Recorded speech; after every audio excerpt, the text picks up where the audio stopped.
ಕೃಷ್ಣೌ ಬಲಜ್ಞಾನಕಾರ್ಯೌ ಕೃಷ್ಣಾರಮಣರಾಜ್ಯದೌ ಪುಷ್ಣೀತಾಂ ಮಮ ಸದ್ಬುದ್ಧಿಂ ವೃಷ್ಣಿವಾಸಿಷ್ಠವಂಶಜೌ ಯದಂತಿ ಯಚ್ಚದೂರಕೆ ಭಯಂ ವಿಂದತಿ ಮಾಮಿಹ ಪವಮಾನವಿತಜ್ಜಹಿ ಯತ್ ಅಂತಿ ಯಚ್ಚ ದೂರಕೆ ಭಯಂ ಮಾಂ ಇಹ ವಿಂದತಿ ಹೇ ಪವಮಾನ ತತ್ ವಿಜಹಿ ಅಂತ ಮೊದಲು ಪ್ರಾರ್ಥನೆ ಮಾಡಿಕೊಳ್ತೇನೆ. ಯಾಕಂದರೆ ಒಳಗಿನಿಂದ ಬರುವ ಭಯ ಅಂತೇಳಿದರೆ ನಮಗೆ ಉಂಟಾಗುವ ಸಂಶಯ ವೇದ ಮಂತ್ರಗಳಲ್ಲಿ. ಯತ್ ಅಂತಿ ಯಚ್ಚ ದೂರಕೆ, ದೂರದಿಂದ ಬರುವಂಥ ಸಂಶಯಗಳು, ಅದು ಸಭೆಯಿಂದ ಮತ್ತೆ ಕೊನೆಗೆ ಬರುವ ಪ್ರಶ್ನೆಗಳು, ಇದೆರಡು ಭಯವೇ. ಈ ಎರಡೂ ಭಯವನ್ನು ಹೇ ಪವಮಾನ ವಿಜಹಿ, ಅದನ್ನು ದೂರಕ್ಕೆ ಬಿಸಾಡು ಅಂತ ಹೇಳುವ ಪವಮಾನ ಮಂತ್ರದ 4ನೇ ಅಧ್ಯಾಯದಲ್ಲಿ ಬರುವ ಭಯನಿವರ್ತಕ ಮಂತ್ರದ ಜೊತೆಗೆ ನಾನು ಈ 1.5 ಗಂಟೆಯ 4 ಮಾತುಗಳನ್ನು ಎಲ್ಲ ಹಿರಿಯರ ಆಶೀರ್ವಾದದ ಬಲದಿಂದ ತಮ್ಮ ಮುಂದೆ ಇಡುವುದಕ್ಕೆ ಪ್ರಯತ್ನಿಸ್ತೇನೆ. ಒಂದು ರೀತಿಯಲ್ಲಿ ಸೂರ್ಯೋದಯ ಆಗಿದೆ ಈಗ. ಪ್ರಭಾಕರ ಅಂತ ಹೇಳಿದರೆ ಒಂದು ಸೂರ್ಯ. ಇಡೀ ಗ್ರಂಥಗಳ ಇವತ್ತು ಯಾವ ಯಾವ ಚಿಂತನೆಗಳಿದ್ದಾವೆ ಅದರ ಮೇಲೆ ಒಂದು ಆಕಾಶದಿಂದ ನೋಡಿದರೆ ಹೇಗಿರ್ತದೆ ಪಕ್ಷಿ ನೋಟ, ಅದನ್ನು ಹರಿಸಿದ್ದಾರೆ. ನಾನು ಪವಮಾನ ಸೂಕ್ತದ ಬಗ್ಗೆ, ಅದರಲ್ಲೂ ಆರಂಭದ ಅರ್ಧ ಭಾಗವನ್ನು ಯಥಾಶಕ್ತಿ ಈ ಸಭೆ ನಮಗೆ ಎಷ್ಟು ಶಕ್ಯ, ಎಷ್ಟು ಬೇಕು ಅನ್ನುವ ಒಂದು ವಿವೇಚನೆಯಿಂದ ನಿಮ್ಮ ಮುಂದೆ ಇಡುವುದಕ್ಕೆ ಪ್ರಯತ್ನಿಸ್ತೇನೆ. ಪವಮಾನ ಮಂತ್ರ ಅನ್ನುವುದು ಒಟ್ಟು 610 ಮಂತ್ರ ಅಂತ ಪವಮಾನದ ಕಿಲಭಾಗವೇ ಹೇಳ್ತದೆ. ದಶೋತ್ತರಾನ್ ಋಚಾಶ್ಚೈವ ಪಾವಮಾನಿ ಶತಾನಿ ಷಟ್ ಏತಜ್ಜುಹ್ವಂಜಪೇನ್ ಮಂತ್ರಂ ಘೋರ ಮೃತ್ಯು ಭಯಂ ಹರೇತ್. ದಶೋತ್ತರಾನ್ ಋಚಾಶ್ಚೈವ ಪಾವಮಾನೀ ಶತಾನಿ ಷಟ್, ಷಟ್ಶತ 600 ಮತ್ತು ದಶೋತ್ತರ ಋಕ್ಕುಗಳು ಅಂದರೆ 610 ಮಂತ್ರಗಳು. ಸ್ವಾದಿಷ್ಠಯ ಅಂತ ಪ್ರಾರಂಭವಾಗತಕ್ಕಂತಹ ಮಂತ್ರ ಋಗ್ವೇದದ 9ನೇ ಮಂಡಲದ ಪ್ರಾರಂಭದಿಂದ ಶುರು. ಈ ಮಂಡಲಕ್ಕೇನೆ ಪಾವಮಾನ್ಯ ಮಂಡಲ ಅಂತ ಹೆಸರು. ಪ್ರತಿನಿತ್ಯವೂ ಋಗ್ವೇದದ 10 ಮಂಡಲಕ್ಕೆ ಸಂಬಂಧಪಟ್ಟಂತಹ ಋಷಿಗಳನ್ನು ಉದ್ದೇಶಿಸಿ ನಾವು ತರ್ಪಣವನ್ನು ಕೊಡುವಂಥದ್ದು ಋಗ್ವೇದ ಬ್ರಹ್ಮಯಜ್ಞದಲ್ಲಿದೆ. ಶತರ್ಚಿನಸ್ತೃಪ್ಯಂತೂ ಅಂತ ಪ್ರಾರಂಭ ಆಗ್ತದೆ. ಋಗ್ವೇದದ 1ನೆಯ ಮಂಡಲ ಶತರ್ಚಿ ಮಂಡಲ ಅಂತ ಕರೆಸಿಕೊಂಡಿದೆ. ವಿಶ್ವಾಮಿತ್ರರ ಮಗನಾದ ಮಧುಚ್ಛಂದ ಮೊದಲಾದಂತಹ 6 ಜನ ಋಷಿಗಳು ಒಟ್ಟು 100 ಮಂತ್ರಗಳನ್ನು ಒಟ್ಟಿಗೆ ದರ್ಶನ ಮಾಡಿದರು. 100 ಮಂತ್ರಗಳನ್ನು ಒಟ್ಟೊಟ್ಟಿಗೆ ದರ್ಶನ ಮಾಡಿದ ಋಷಿಗಳಿಗೆ ಶತರ್ಚಿಗಳು ಅಂತ ಹೆಸರು. ಶತರ್ಚಿಗಳು ಕಂಡಂತಹ ಮಂತ್ರಗಳ ರಾಶಿ ಪ್ರಥಮ ಮಂಡಲದಲ್ಲಿರುವುದರಿಂದ ಋಕ್ಸಂಹಿತೆಯ ಮೊದಲ ಮಂಡಲವನ್ನು ಶತರ್ಚಿ ಮಂಡಲ ಅಂತ ಕರೀತಾರೆ. ಗಾರ್ಸದ ಮಂಡಲ, 3ನೇದ್ದು ವೈಶ್ವಾಮಿತ್ರ ಮಂಡಲ. ನಾವಿವತ್ತು ಏನು ಗಾಯತ್ರಿ ಮಂತ್ರವನ್ನು ಜಪಿಸ್ತೇವೆ ಅದು ಋಗ್ವೇದದ 3ನೆಯ ಮಂಡಲದಲ್ಲಿ ವೈಶ್ವಾಮಿತ್ರ ಮಂಡಲದಲ್ಲಿ ಬರುವುದು. ಅಲ್ಲಿರುವ ಎಲ್ಲ ಮಂತ್ರವನ್ನು ಕೂಡ ವಿಶ್ವಾಮಿತ್ರ ಮಹರ್ಷಿಗಳೇ ಕಂಡಿರುವಂಥದ್ದು. ಈ ನಿಟ್ಟಿನಿಂದ 10 ಮಂಡಲಕ್ಕೆ 10 ಹೆಸರುಗಳು. ಮುಂದಿದ್ದು ವಾಮದೇವ್ಯ ಮಂಡಲ, 4ನೇದ್ದು ವಾಮದೇವ ಮಹರ್ಷಿಗಳು ಕಂಡದ್ದು. ಆತ್ರೇಯ ಅಥವಾ ಅತ್ರಿ ಮಂಡಲ ಅಂತ ಕರೆಸಿಕೊಳ್ಳುವ 5ನೆಯ ಮಂಡಲ. ಭಾರದ್ವಾಜ ಮಂಡಲ ಅದು 6ನೇದ್ದು. ವಾಸಿಷ್ಠ ಅಥವಾ ವಸಿಷ್ಠ ಮಂಡಲ ಅಂತ ಕರೆಸಿಕೊಳ್ಳುವಂಥದ್ದು 7ನೆಯ ಮಂಡಲ. ಪ್ರಗಾಥ ಮಂಡಲ 8ನೇಯದ್ದು. ಪಾವಮಾನ್ಯ ಮಂಡಲ 9ನೇಯದ್ದು. 10ನೇದ್ದನ್ನು ಕ್ಷುದ್ರ ಸೂಕ್ತ ಮಹಾಸೂಕ್ತ ಮಂಡಲ ಅಂತ ಕರೀತಾರೆ. ಕ್ಷುದ್ರ ಸೂಕ್ತ ಅಂದರೆ ಪುಟ್ಟ ಪುಟ್ಟ ಸೂಕ್ತಗಳು. ಕ್ಷುದ್ರ ಸೂಕ್ತಗಳನ್ನು ಕಂಡ ಋಷಿಗಳಿಗೆ ಕ್ಷುದ್ರ ಸೂಕ್ತರು ಅಂತ ಹೆಸರು. ಕ್ಷುದ್ರ ಸೂಕ್ತಾ ತೃಪ್ಯಂತು, ಮಹಾಸೂಕ್ತಾ ತೃಪ್ಯಂತು ಅಂತ 2 ಬಾರಿ ಅವರಿಗೆ ತರ್ಪಣವನ್ನು ಕೊಡುವಂಥದ್ದಿದೆ. ಮಹಾಸೂಕ್ತರು ಅಂದರೆ ಮಹಾಂತಿ ಸೂಕ್ತಾನಿ ಏಭ್ಯ ತೇ, ಯಾರು ದೊಡ್ಡ ದೊಡ್ಡ ಸೂಕ್ತಗಳನ್ನು ಸೂರ್ಯವರ್ಗ ಮೊದಲಾದ ಮಹಾಸೂಕ್ತಗಳನ್ನು ದರ್ಶನ ಮಾಡಿದ್ದಾರೋ ಅವರನ್ನು ಮಹಾಸೂಕ್ತರು ಅಂತ ಕರೀತಾರೆ. ಅವರಿಗೂ ಒಂದು ತರ್ಪಣವನ್ನು ನಾವು ಕೊಡ್ತೇವೆ. 9ನೆಯ ಮಂಡಲದ ಋಷಿಗಳಿಗೆ ತರ್ಪಣ ಕೊಡುವಾಗ ಪಾವಮಾನ್ಯ ಸ್ತೃಪ್ಯಂತು ಅಂತ ಹೇಳ್ತೇವೆ. ಅಂದರೆ 9ನೆಯ ಮಂಡಲದ ದ್ರಷ್ಟಾರ ಋಷಿಗಳಿಗೆ ಪಾವಮಾನ್ಯರು ಅಂತ ಹೆಸರು. ಪಾವಮಾನ್ಯ ಅಂದರೆ ಮಹಾಮಾನ್ಯ, ಸನ್ಮಾನ್ಯ, ಆ ಮಾನ್ಯ ಅಲ್ಲ ಇದು. ಪಾವಮಾನ್ಯ ಅಂದರೆ ಪವಮಾನ ಸೂಕ್ತದ ದರ್ಶನ ಮಾಡಿರತಕ್ಕಂತಹ ಋಷಿಗಳು. 9ನೇ ಮಂಡಲ ಪೂರ್ತಿ ಪವಮಾನ ಮಂಡಲ. ಅದರ ಮೊದಲನೆಯ 610 ಮಂತ್ರಗಳನ್ನು ನಾವು ಪವಮಾನ ಸೂಕ್ತ, ಪವಮಾನ ಪಾರಾಯಣ ಇತ್ಯಾದಿಗಳಲ್ಲಿ ಬಳಸಿಕೊಳ್ತೇವೆ. ಯಾಕಂದರೆ 610 ಮಂತ್ರ ಆದ ಕೂಡಲೇ ಕಿಲ ಭಾಗವನ್ನು ಪಠನ ಮಾಡ್ತೇವೆ. ಅದರಲ್ಲಿ 610 ಮಂತ್ರಕ್ಕೆ ವಿಶೇಷ ಫಲವನ್ನು ನಿರೂಪಣೆ ಮಾಡಿದ್ದಾರೆ. ಆದರೆ ಇಡೀ ಮಂಡಲ ಒಟ್ಟು 1108 ಮಂತ್ರಗಳು, 9ನೆಯ ಮಂಡಲ. ಅಷ್ಟೂ ಮಂಡಲವು ಪವಮಾನ ಮಂಡಲ. ಅದರಲ್ಲಿ ಒಟ್ಟು ಪವಮಾನ, ಸೋಮ, ಅಗ್ನಿ, ಇಂದ್ರ, ಇಂದು ಇಂಥ ಶಬ್ದಗಳು ಮತ್ತೆ ಮತ್ತೆ ಮತ್ತೆ ಬರ್ತಾ ಇರ್ತವೆ. ಪವಮಾನ ಅನ್ನುವ ಶಬ್ದವೇ ಒಟ್ಟು ಇದರಲ್ಲಿ 175 ಬಾರಿ ಬರ್ತದೆ. ಈ ಇಡೀ ಮಂಡಲದಲ್ಲಿ 175 ಬಾರಿ ಪವಮಾನ ಶಬ್ದ ಬರ್ತದೆ. ಅದಕ್ಕಿಂತ ಹೆಚ್ಚು ಬಾರಿ ಬಂದ ಶಬ್ದ ಅಂತ ಹೇಳಿದರೆ ಸೋಮ ಶಬ್ದ 365 ಬಾರಿ ಸೋಮ ಶಬ್ದ ಬರ್ತದೆ ಈ ಒಂದು ಮಂಡಲದಲ್ಲಿ. ಆಮೇಲೆ ಅಗ್ನಿ ಶಬ್ದ, ಇಂದ್ರ ಶಬ್ದ ಇವುಗಳು ಅನೇಕ ಬಾರಿ ಬರ್ತವೆ. ಅಧಿಕ ಬಾರಿ ಸೋಮ ಶಬ್ದ ಬಂದದ್ರಿಂದ, ಪವಮಾನ ಶಬ್ದ ಬಂದದ್ರಿಂದ ಇದಕ್ಕೆ ದೇವತೆ ಪವಮಾನ ಸೋಮ ಅಂತ ಮಂತ್ರಲಿಂಗವನ್ನು ಇಟ್ಟುಕೊಂಡು ಪವಮಾನ ಸೋಮ ಇಡೀ ಮಂತ್ರಗಳ ದೇವತೆ. ಅದರಿಂದ ಸೋಮ ಪವಮಾನೋ ದೇವತಾ ಅಂತ ಹೇಳ್ತೇವೆ. ಈ ಋಷಿ ಛಂದಸ್ಸು ದೇವತೆ. ಇದರಲ್ಲಿ ಛಂದಸ್ಸು ಬಹಳ ಸುಲಭ. ಇಡೀ ಪವಮಾನ ಸೂಕ್ತ ಅಂತ ನಾವೇನು ಪಠಿಸ್ತೇವೆ ಅದರಲ್ಲಿ ಗಾಯತ್ರಿ ಛಂದಸ್ಸಿದ್ದೇ ಸಿಂಹಪಾಲು ಗಾಯತ್ರಿ ಛಂದಸ್ಸಿನಲ್ಲಿದೆ. ಮಕ್ಕಳಿಗೆ ಅಧ್ಯಯನ ಮಾಡುವುದು ಭಾಳ ಸುಲಭ ಗಾಯತ್ರಿ ಛಂದಸ್ಸು ಅಂತ ಆದರೆ, ಯಾಕಂದರೆ ಬರೀ 24 ಅಕ್ಷರದ ಛಂದಸ್ಸು. ಚಿಕ್ಕ ಛಂದಸ್ಸು ಅಂದ್ರೇ ಗಾಯತ್ರಿ ಛಂದಸ್ಸು. ಆಮೇಲೆ ಗಾಯತ್ರಿ, ಉಷ್ಣಿಕ್, ಅನುಷ್ಠುಪ್ 4 ಅಕ್ಷರ ಜಾಸ್ತಿ ಆದ ಹಾಗೆ 28 ಅಕ್ಷರ ಆದರೆ ಉಷ್ಣಿಕ್ ಆಗ್ತದೆ, 32 ಅಕ್ಷರ ಆದರೆ ಅನುಷ್ಠುಪ್ ಛಂದಸ್ಸಾಗ್ತದೆ, 36 ಅಕ್ಷರ ಆದರೆ ಬೃಹತಿ ಛಂದಸ್ಸಾಗುತ್ತೆ, 40 ಅಕ್ಷರ ಆದರೆ ಪಂಕ್ತಿ ಆಗ್ತದೆ, 44 ಅಕ್ಷರ ಆದರೆ ತ್ರಿಷ್ಟುಪ್ ಆಗ್ತದೆ, 48 ಆದರೆ ಜಗತಿ ಆಗ್ತದೆ. ಆಮೇಲೆ 52 ಇದೆ ಅತಿ ಜಗತಿ, ಶಕ್ವರಿ, ಅತಿಶಕ್ವರಿ, ಅಷ್ಟಿ, ಅತ್ಯಷ್ಟಿ. ಇದು ಅತಿ ಛಂದಸ್ಸುಗಳು ಅಂತ ಕರೆಸಿಕೊಳ್ತವೆ. ಮತ್ತು ಪ್ರಕೃತಿ, ವಿಕೃತಿ, ಸಂಕೃತಿ ಅಂತ ಕೃತಿ ಛಂದಸ್ಸುಗಳು. ಒಟ್ಟು 21 ಬಗೆಯ ಛಂದಸ್ಸುಗಳನ್ನು ಛಂದಶಾಸ್ತ್ರ ನಿರೂಪಣೆ ಮಾಡ್ತದೆ. ಈ ಎಲ್ಲ ಛಂದಸ್ಸುಗಳಲ್ಲೂ ಅತ್ಯಂತ ಸಂಕ್ಷಿಪ್ತವಾದ ಪುಟ್ಟ ಛಂದಸ್ಸು ಅಂತ ಹೇಳಿದರೆ ಗಾಯತ್ರಿ ಛಂದಸ್ಸು.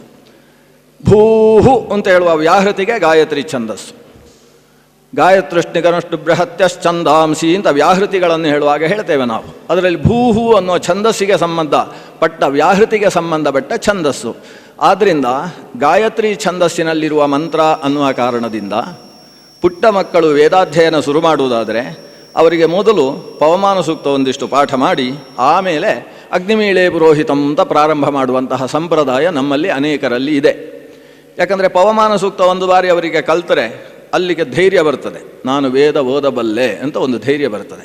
ಅದಕ್ಕೋಸ್ಕರ ಅಲ್ಪಾರಂಭ ಕ್ಷೇಮಕರ ಅನ್ನೋ ನ್ಯಾಯದ ಪ್ರಕಾರ ಅಲ್ಪವಾದ ಗಾಯತ್ರಿ ಛಂದಸ್ಸನ್ನು ಆರಂಭಿಸಿ ಆಮೇಲೆ ದೊಡ್ಡ ದೊಡ್ಡ ಪವಮಾನ ಮಂಡಲಕ್ಕೆ ಹೋದರೆ ಬೇರೆ ಛಂದಸ್ಸುಗಳು ಇದ್ದಾವೆ. ಕೊನೆಗೆ ದೊಡ್ಡ ದೊಡ್ಡ ಛಂದಸ್ಸು ನಾನಾನ ಸೂಕ್ತಾದಿಗಳು ಇಂದ್ರ ಆ ಎಂದೋ ಪರಿಸ್ರವ ಅಂತ ಉಪಸಂಹಾರವಾಗುವ ಕೊನೆ ಮಂತ್ರಗಳು ಅದು ದೊಡ್ಡ ದೊಡ್ಡ ಛಂದಸ್ಸುಗಳು. ಅತ್ಯಷ್ಟಿಯ ತನಕ ಛಂದಸ್ಸಿದೆ. ಆದರೆ ಪವಮಾನ ಸೂಕ್ತ ಏನಿದೆ ಅದು ಗಾಯತ್ರಿ, ತಪ್ಪಿದರೆ ಅನುಷ್ಠುಪ್ ಛಂದಸ್ಸಿನ ಕೆಲವು ಆಪ್ರಿ ಸೂಕ್ತ ಬಂದಾಗ ಮಧ್ಯದಲ್ಲಿ ಅನುಷ್ಠುಪ್ ಛಂದಸ್ಸಿನ ಮಂತ್ರ ಬರ್ತದೆ. ಅಂತಹ ಲಘು ಛಂದಸ್ಸಿನ ಮಂತ್ರ ಅನ್ನೋದು ವಿಶೇಷ. ಇಷ್ಟು ನಾನು ಇದನ್ನೊಂದು ಪೀಠಿಕೆ ಯಾಕೆ ಹಾಕಿದ್ದು ಅಂದರೆ ನಾವು ಮಂತ್ರದ ಒಳಗೆ ಪ್ರವೇಶ ಮಾಡಬೇಕಾದ್ರೆ ಮೊದಲು ಈ ಮೂರನ್ನು ತಿಳ್ಕೊಳ್ಳೇಬೇಕು. ಋಷಿ, ಛಂದಸ್ಸು, ದೇವತೆ. ಅವಿದಿತ್ವಾ ಋಷಿಂ ಛಂದೋ ದೈವತಂ ಯೋಗಮೇವಚ ಯೋಧ್ಯಾಪಯೇದ್ ಯಜೇದ್ವಾಪಿ ಸನೂನಂ ನರಕೆ ಪತೇತ್ ಅಂತ ಶಂಕಲಿಖಿತರು ಹೇಳ್ತಾರೆ. ಯಾರು ಋಷಿ, ಛಂದಸ್ಸು, ದೇವತೆ ಮತ್ತು ಯೋಗ ಅಂದರೆ ವಿನಿಯೋಗ, ಈ ಮಂತ್ರವನ್ನು ಯಾವುದಕ್ಕೆ ವಿನಿಯೋಗಿಸಬೇಕು ಅನ್ನುವ ವಿಷಯವನ್ನು ತಿಳಿಯುವುದಿಲ್ವೋ ಅಂತಹ ವ್ಯಕ್ತಿ ಅದನ್ನು ಪಾಠ ಮಾಡ್ತಾನೆ ಅಥವಾ ಅದನ್ನು ಅಧ್ಯಾಪನ ಮಾಡ್ತಾನೆ. ಪಾಠ ಅಂದರೆ ಪಾರಾಯಣ, ಅಧ್ಯಾಪನ, ಯಜೇತ್ ಯಜ್ಞ ಮಾಡ್ತಾನೆ. ಅಂತಹ ಸಂದರ್ಭದಲ್ಲಿ ಆತನಿಗೆ ಅಧಪಾತ ಇದೆ. ಋಷಿಚ್ಛಂದೋ ದೇವತೆಗಳನ್ನು ತಿಳಿಯತಕ್ಕದ್ದು, ತಿಳಿದು ಅವರನ್ನು ನಿರೂಪಿಸಿಯೇ ನಾವು ಮಂತ್ರದ ಒಳಗೆ ಪ್ರಯೋಗ ಮಾಡಬೇಕು. ಅದು ಋಷಿಚ್ಛಂದೋ ದೇವತೆಯನ್ನು ಹೇಳುವುದು ಮಂತ್ರ, ಹೇಳುವಾಗ ಮಾಡುವುದು ತಂತ್ರ. ಮಂತ್ರದ ಜೊತೆಗೆ ತಂತ್ರವನ್ನು ಇಟ್ಟುಕೊಳ್ಬೇಕು. ಏತೇಷಾಂ ಪವಮಾನ ಮಂತ್ರಾಣಾಂ ತಸ್ವಾದಿಷ್ಟೇ ಇತ್ಯಾದೀನಾಂ ಪವಮಾನ ಮಂತ್ರಾಣಾಂ ಅಂತ ಹೇಳಿ ಋಷಿ ಅಂತ ವೈಶ್ವಾಮಿತ್ರೋ ಮತ್ತು ಛಂದಾದಯೋ ಋಷಯ ಅಂತ ಹೇಳುವಾಗ ತಲೆ ಮುಟ್ಟಬೇಕು. ಗಾಯತ್ರಿ ಅನುಷ್ಠುಭೌ ಛಂದಸಿ ಅಂತ ಹೇಳುವಾಗ ಮೂಗು ಅಥವಾ ಬಾಯಿಯನ್ನು ಮುಟ್ಟಬೇಕು. ಬಾಯಿ ಮುಟ್ಟಿದರೆ ಮತ್ತೆ ನೀರು ಮುಟ್ಟಬೇಕಾಗ್ತದೆ, ಅದಕ್ಕೆ ಮೂಗು ಮುಟ್ಟುವುದು. ಆಮೇಲೆ ಹೃದಯವನ್ನು ಮುಟ್ಟಿ ಸೋಮ ಪವಮಾನೋ ದೇವತಾ ಅಥವಾ ಅಗ್ನಿ ಪವಮಾನೋ ದೇವತಾ ಅಂತ ಹೃದಯವನ್ನು ಮುಟ್ಟಿ ಹೇಳಬೇಕು. ಮನು ಅಂದರೆ ಮಂತ್ರ ದೇವತೆಯನ್ನು ಹೇಳುವಾಗ ಋಷಿರ್ ಗುರುತ್ವಾತ್ ಶಿರಸೈವ ಧಾರ್ಯ ಛಂದೋಕ್ಷರತ್ವಾತ್ ರಸನಾಗತಂ ಸ್ಯಾತ್ ಹೃದಾವಗಂತವ್ಯತಯ ಸದೈವ ಹೃದಿ ಪ್ರತಿಷ್ಠಾ ಮನುದೇವತಾಯಾ. ತಂತ್ರಶಾಸ್ತ್ರ ಹೇಳುತ್ತದೆ, ಋಷಿ ಅವನು ನಾವು ಆ ಮಂತ್ರವನ್ನು ಓದಿ ಮುಗಿಸುವಲ್ಲಿಯ ತನಕ ನಮ್ಮ ಗುರು. ಅಲ್ಲಿಯ ತನಕವೇ ಗುರು ಅಂತ ಯಾಕೆ ಹೇಳಿದ್ದು ಅಂತ ಹೇಳಿದರೆ, ನಾವು ಕುಮಾರ ಸಂಭವ ಓದುವಾಗ ಕಾಳಿದಾಸ ನಮ್ಮ ಗುರುತ್ವಾತ್ ಆ ಮಂತ್ರವನ್ನು ನಮಗೆ ಕೊಟ್ಟವರು ಅನ್ನುವ ಕಾರಣದಿಂದ ಪವಮಾನ ಸೂಕ್ತ ಪಾರಾಯಣ ಮಾಡುವಲ್ಲಿಯ ತನಕ ಅದರ ಋಷಿ ನಮ್ಮ ಗುರು. ಆದ್ದರಿಂದ ಶಿರಸೈವ ಧಾರ್ಯ, ಆ ಗುರುವನ್ನು ನನ್ನ ಶಿರಸಾಧರಿಸಿದ್ದೇನೆ, ಆ ಗುರುಗಳ ಪಾದಕ್ಕೆ ನನ್ನ ತಲೆಯನ್ನು ಆನಿಸಿದ್ದೇನೆ ಅನ್ನುವ ಭಾವ, ಈ ಭಾವ ಅನುಸಂಧಾನದ ಜೊತೆಗೆ ಆ ಋಷಿಯನ್ನು ಹೇಳುವಾಗ ತಲೆಯಿಂದ ಧಾರಣೆ ಮಾಡಿಕೊಳ್ಳಬೇಕು. ಛಂದಸ್ಸು ಹೇಳುವಾಗ ಗಾಯತ್ರಿ ಛಂದಃ ಅಂತ ಹೇಳುವಾಗ ನಿಜವಾಗಿ ನಾಲಿಗೆಯನ್ನು ಮುಟ್ಟಬೇಕು. ಯಾಕಂದರೆ ಛಂದೋಕ್ಷರತ್ವಾತ್ ರಸನಾಗತಂ ಸ್ಯಾತ್. ಅಕ್ಷರ ದೇವತೆ ಛಂದಸ್ಸು. ಒಂದೊಂದು ಛಂದಸ್ಸಿಗೆ ಇಂತಹ ದೇವತೆ ಅಂತ ಪಿಂಗಲನಾಗ ಛಂದಶಾಸ್ತ್ರದಲ್ಲಿ ಹೇಳ್ತಾನೆ. ಗಾಯತ್ರಿ ಛಂದಸ್ಸಿಗೆ, ಅನುಷ್ಠುಪ್ ಛಂದಸ್ಸಿಗೆ ಚಂದ್ರ ಅಂತ ಹೇಳ್ತಾನೆ. ಚಂದ್ರ ಅಂದರೆ ರೋಹಿಣಿ ಸಮೇತನಾದಂತಹ ಚಂದ್ರ. ಗಾಯತ್ರಿ ಛಂದಸ್ಸಿಗೆ ವಾಯು ಅಂತ ಹೇಳಿದರೆ ಮುಖ್ಯವಾಗಿ ಭಾರತೀ ಸಮೇತನಾದಂತಹ ವಾಯು. ಆ ಛಂದಸ್ಸಿಗೆ ಸಂಬಂಧಪಟ್ಟ ದೇವತೆ ನಮ್ಮ ನಾಲಿಗೆಯಲ್ಲಿ ನಿಂತು ನಮ್ಮನ್ನು ಚೆನ್ನಾಗಿ ಉಚ್ಚಾರಣೆ ಮಾಡುವಂತಹ ಶಕ್ತಿಯನ್ನು ತುಂಬಿಸಲಿ ಅನ್ನುವ ದೃಷ್ಟಿಯಿಂದ ಛಂದೋದೇವತೆಯನ್ನು ನಾಲಿಗೆಯಲ್ಲಿ ನ್ಯಾಸ ಮಾಡಿಕೊಂಡು ನಾವು ಮಂತ್ರೋಚ್ಚಾರಣೆಯನ್ನು ಮಾಡಬೇಕು. ಛಂದೋಕ್ಷರತ್ವಾದ ರಸನಾಗತಂ ಸ್ಯಾತ್. ಆದರೆ ನಾಲಿಗೆಯನ್ನು ಮುಟ್ಟುವುದು ಅನ್ನುವುದಕ್ಕೆ ಮೂಗು ಮುಟ್ಟಿದರೆ ಸಾಕು. ಕೆಲವೆಲ್ಲ ಹಾಗೆ ನ್ಯಾಸದಲ್ಲಿ ಆಯಾ ಜಾಗವನ್ನು ಮುಟ್ಟಬೇಕು ಅಂತಿಲ್ಲ, ಅನುಸಂಧಾನ. ಇತಿ ಗುಹ್ಯೆ, ಇತಿ ತುಂದೆ ಅಂತ ಎಲ್ಲ ಇರ್ತದೆ. ಇತಿ ಮೇಧಸಿ ಅಂತ ಮೇಧಸ್ಸಿನಲ್ಲಿ ಮುಟ್ಟಿಕೊಂಡು ಕೆಲವನ್ನು ನ್ಯಾಸ ಮಾಡುವಂಥದ್ದೆಲ್ಲ ಇದೆ. ಅಲ್ಲಿ ರಸನಾಯಾಮ್, ಇಲ್ಲಿ ಬೇರೆ ಬೇರೆ ಜಾಗದಲ್ಲಿ ಮುಟ್ಲಿಕ್ಕಿದೆ. ಆಗ ಇಡೀ ಮುಖದಲ್ಲಿದ್ದದ್ದನ್ನು ಮೂಗು ಮುಟ್ಟಿಕೊಂಡ್ರೆ ಎಲ್ಲಿ ಮುಟ್ತೇವೆ ಅಂತ ಧ್ಯಾನಿಸಿಕೊಂಡ್ರೆ ಸಾಕು. ಇದು ಛಂದಸ್ಸಿನ ಪರಿಭಾಷೆ. ಹಾಗೆಯೇ ಗುಹ್ಯಾದಿಗಳನ್ನು ಮುಟ್ಟಿಕೊಳ್ಳುವುದಲ್ಲ, ನಾಭಿಯನ್ನು ಮುಟ್ಟಿಕೊಂಡು ಇಂಥ ಜಾಗದಲ್ಲಿ ನ್ಯಾಸ ಮಾಡ್ತೇನೆ ಅಂತ ಆಲೋಚನೆ ಮಾಡಿದರೆ ಸಾಕು. ಆ ದೃಷ್ಟಿಯಿಂದ ಛಂದಸ್ಸನ್ನು ಹೇಳುವಾಗ ಮೂಗು ಮುಟ್ಟಿಕೊಂಡು ಗಾಯತ್ರಿ ಛಂದಃ ಸೋಮಃ ಪವಮಾನೋ ದೇವತಾ. ಹೃದಯವನ್ನು ಮುಟ್ಟುವುದು ಯಾಕೆ? ಹೃದಾವಗಂತವ್ಯತಯ ಸದೈವ. ಆ ದೇವತೆಯನ್ನು ನಾವು ಮಂತ್ರೋಚ್ಚಾರಣೆ ಮಾಡಿ ಮುಗಿಸುವಲ್ಲಿಯ ತನಕ ಹೃದಯದಿಂದ ಅವಗಮನ ಮಾಡ್ತಾ ಇರಬೇಕು. ಹೃದಯದಲ್ಲಿ ಆ ದೇವತೆಯನ್ನು ಪ್ರತಿಷ್ಠಾಪನೆ ಮಾಡಬೇಕು.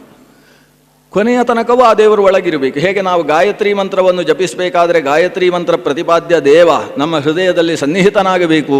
ಹಾಗೆ ಮನನಾತ್ ಮಂತ್ರ ಅಂದರೆ ಅಲ್ಲಿ ಮನನ ಬೇಕಲ್ವಾ? ಮನನ ಇಲ್ಲದೆ ಹೋದರೆ, ಮನಸ್ಸಿಗೆ ಕೆಲಸ ಇಲ್ಲ, ಬರೀ ಬಾಯಿಗೆ ಕೆಲಸ ಇದ್ದರೆ ಅದು ಕೇವಲ ಬಾಯಿಯ ಕೆಲಸ ಆಯಿತು ಅಂತಾದರೆ ಸ್ತೋತ್ರ ಆಗ್ತದೆ. ಒಳಗಿನಿಂದ ಧ್ಯಾನ ಮಾಡಬೇಕು, ಅದು ಮಂತ್ರದಲ್ಲಿ ಒಂದು ಅನಿವಾರ್ಯವಾದ ಅಂಗ. ಹಾಗಾಗಿ ಹೃದಯದಲ್ಲಿ ದೇವರನ್ನು ಪ್ರತಿಷ್ಠಾಪನೆ ಮಾಡಿಕೊಳ್ಳಬೇಕು. ಅದಕ್ಕೋಸ್ಕರ ಹೃದಯ ಮುಟ್ಟಿ ಸೋಮಃ ಪವಮಾನೋ ದೇವತಾ ಅಂತ ಹೇಳಿ ಪಾರಾಯಣೆ ವಿನಿಯೋಗ ಅಂತ, ವಿನಿಯೋಗ ಅಥವಾ ಪಾಠೆ ಶ್ರವಣೆ ವಿನಿಯೋಗ ಅಂತ ಕೈ ಮುಗಿಯುವಂತಹ ಪ್ರಕ್ರಿಯೆ. ಈ ಋಷಿ ಛಂದಸ್ಸು ಏನೋ ಸ್ಪಷ್ಟ ಆಯಿತು. ಋಷಿ ಅಂತ ಹೇಳಿದರೆ ಇಲ್ಲಿ ವೈಶ್ವಾಮಿತ್ರ, ಮಧುಚ್ಛಂದ, ವಿಶ್ವಾಮಿತ್ರರ ಮಗನಾದ ಮಧುಚ್ಛಂದ್ರನೇ ಮೊದಲಾದವರು ಇದರ ಋಷಿಗಳು. ಈಗ ನಾನು ನೋಡುವಂತಹ 1ರಿಂದ 2ನೇ ಅಧ್ಯಾಯ, ಇದರಲ್ಲಿ ಒಟ್ಟು 16 ಜನ ಋಷಿಗಳಿದ್ದಾರೆ. ಸುಮ್ಮನೆ ಹೆಸರು ಹೇಳ್ತೇನೆ, ಅವರ ಹೆಸರು ಕೇಳಿಕೊಳ್ಳುವ ಅಂತ ಅಷ್ಟಕ್ಕೋಸ್ಕರ. ಅವ್ರದ್ದು ಇತಿಹಾಸ ಎಲ್ಲ ನೋಡ್ತಾ ಹೋದರೆ ಪುರುಸೊತ್ತಿಲ್ಲ ನಮಗೆ. ಋಷಿಗಳು ಮಧುಚ್ಛಂದ ವೈಶ್ವಾಮಿತ್ರ. ಮಧುಚ್ಛಂದಸ್ ಈತ ಕಂಡ ಒಟ್ಟು ಮಂತ್ರ 10 ಮಾತ್ರ. ಆಜೀಗರ್ತಿ ಶುನಶೇಪ, ಅಜೀಗರ್ತನ ಮಗ ಶುನಶೇಪ ಮಹರ್ಷಿ 10 ಮಂತ್ರ ಕಂಡಿದ್ದಾನೆ. ಹಿರಣ್ಯಸ್ತೂಪ ಆಂಗಿರಸಃ, ಅಂಗಿರೋಗೋತ್ರದಲ್ಲಿ ಬಂದಿರತಕ್ಕಂಥ ಹಿರಣ್ಯಸ್ತೂಪ 10 ಮಂತ್ರ. ಕಾಶ್ಯಪ ಅಸಿತಃ, ದೇವಲನೂ ಆಗ್ಬೋದು. ಕಶ್ಯಪ ಗೋತ್ರದಲ್ಲಿ ಬಂದ ಅಸಿತ ಋಷಿ 163 ಮಂತ್ರ. ಇವಂದೇ ಸಿಂಹಪಾಲು. ನಾವು ನೋಡ್ತಾ 2 ಅಧ್ಯಾಯದಲ್ಲಿ ಒಟ್ಟು 318 ಮಂತ್ರಗಳಿದ್ದಾವೆ. 318 ಮಂತ್ರದಲ್ಲಿ 163 ಮಂತ್ರಗಳು ಕಾಶ್ಯಪೋಸಿತ ಋಷಿ. ದಾರ್ಢಚ್ಯುತ ಅಗಸ್ತ್ಯ ದೃಢಚ್ಯುತ, ಅಗಸ್ತ್ಯ ಗೋತ್ರದಲ್ಲಿ ಬಂದ ದೃಢಚ್ಯುತ 6 ಮಂತ್ರ. ದಾರ್ಢಚ್ಯುತ ಯುದ್ಮವಾಹ, ದೃಢಚ್ಯುತನ ಮಗ ಯುದ್ಮವಾಹ, ಅಗಸ್ತ್ಯರ ಮೊಮ್ಮಗ, ಅವನು 6 ಮಂತ್ರ.